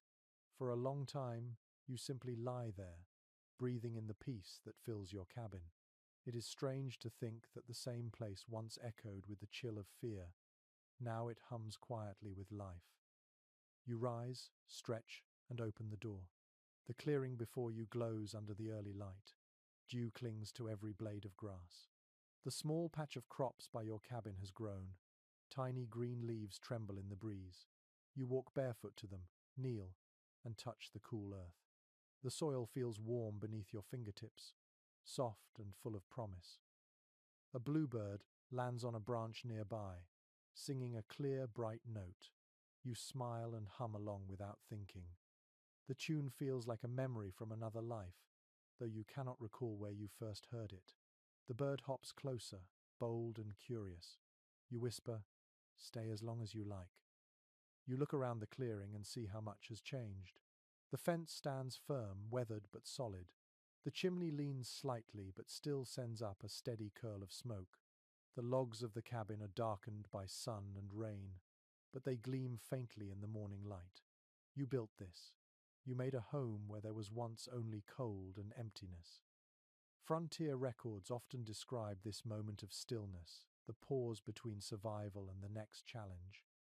"We had learned to breathe again," one settler wrote. You feel that truth as the air moves gently through your hair. The wind carries warmth instead of threat. After breakfast, you walk down to the river to fetch water. The surface shimmers, and small fish flash beneath it. You cup your hands and drink, the water cold and sweet.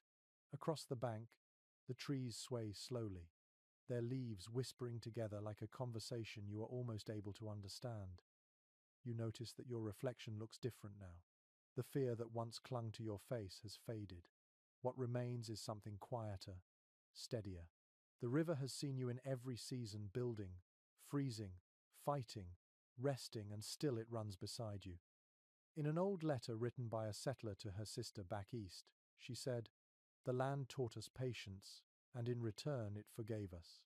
You feel that forgiveness now, in the gentle bend of the trees, in the softness of the soil beneath your feet. You no longer fight this place. You move with it. When you return to the cabin, the smell of wood smoke greets you. You sit by the door with your back against the wall, watching the sunlight climb higher. The forest hums faintly in the distance, frogs, birds, and the buzz of insects blending into one song. The stillness no longer feels like solitude. It feels like belonging. You think of your neighbors by the river, their laughter still echoing faintly from last night. You think of Alina's quiet kindness, of Samuel's easy strength, of Maria's smile as she passed you bread. These people are the threads that now tie you to this land. You are not just surviving beside them, you are part of something that will grow long after your hands are gone from the soil. Scholars writing about early America often say that community was the first real crop ever planted here. It grew from shared firelight, from simple acts of care, from the habit of checking on one another when the snow piled high. You smile, remembering how a stranger's basket of herbs once pulled you back from fever. That too was a kind of planting. The sun climbs higher, warming your skin. You can hear distant chopping, someone splitting wood already, getting ready for the next turn of the seasons. The work never ends, but now it no longer feels like struggle. It feels like rhythm. You spend the afternoon tending your plants, mending a loose board near the door, and cleaning the small tools that once felt like lifelines. Each scrape of your knife, each soft brush of soil, carries a quiet gratitude. As the day fades, you light one more fire, not for warmth, but to watch the flames dance. The sky turns violet, then deep blue. The first stars appear, their light reflecting off the slow, dark river. The air cools, carrying the scent of pine and wet earth. You listen to the chorus of frogs, steady and calm. A passage from a traveller's diary returns to you. The fire spoke softly to the ones who had endured. You lean forward and listen, and it feels as if the flames truly are speaking to you, to the land, to all those who came before and built their small lives out of smoke, wood, and hope. When the embers begin to fade, you lie down near the hearth. The glow touches the walls gently, painting everything in amber light. You close your eyes and breathe deeply. Your body feels tired but strong, your heart quiet but full. Outside, the forest rustles. You imagine your little garden growing, the river carrying whispers downstream, the stars reflecting on its surface. You think of the first night you arrived here, cold and uncertain, and how far that moment now feels. The wilderness that once tested you has become your companion. You whisper one last thought into the dim room. We made a life. The fire flickers in reply. The night stretches calm and deep, wrapping around the cabin like a warm blanket. Your breathing slows. The sounds of the forest drift in and out, owls calling, leaves moving softly. The world holds still, and for the first time since you arrived, you fall asleep knowing that the hardest days are behind you. Outside, the moon climbs higher, pouring silver light across the clearing. The river hums softly in the distance, steady as a heartbeat. You sleep deeply, your dreams light and peaceful. The fire burns low, a faint glow against the wooden walls breathing with you. If someone were to stand outside your cabin tonight, they would see only the small curl of smoke rising into the cool air, a quiet signal of life enduring. The trees stand still, their branches draped in calm. Even the wind has grown gentle, as if resting after a long journey. In the stillness, everything feels in balance, the warmth of the earth beneath you, the memory of snow now melted away, the faint whisper of the river carrying spring's promise farther downstream. You can feel the pulse of the land in your dreams, a rhythm that matches your own. The hardships that once filled your days have softened into lessons. Fear has turned into patience, struggle into strength, and solitude into belonging. The forest no longer tests you, it keeps you. The candle on your table has burned to its end, leaving only the faint scent of wax and smoke in the room. You stir once in your sleep and smile without knowing why. The fire hums its low, final song, a lullaby for those who learned to endure quietly. Outside, the night deepens into peace. The stars gleam faintly through the trees, and the world folds itself into stillness. In your cabin, surrounded by the gentle hush of survival and renewal, you rest. The land breathes with you, slow and even, and for this one perfect moment, everything is calm. Sweet dreams.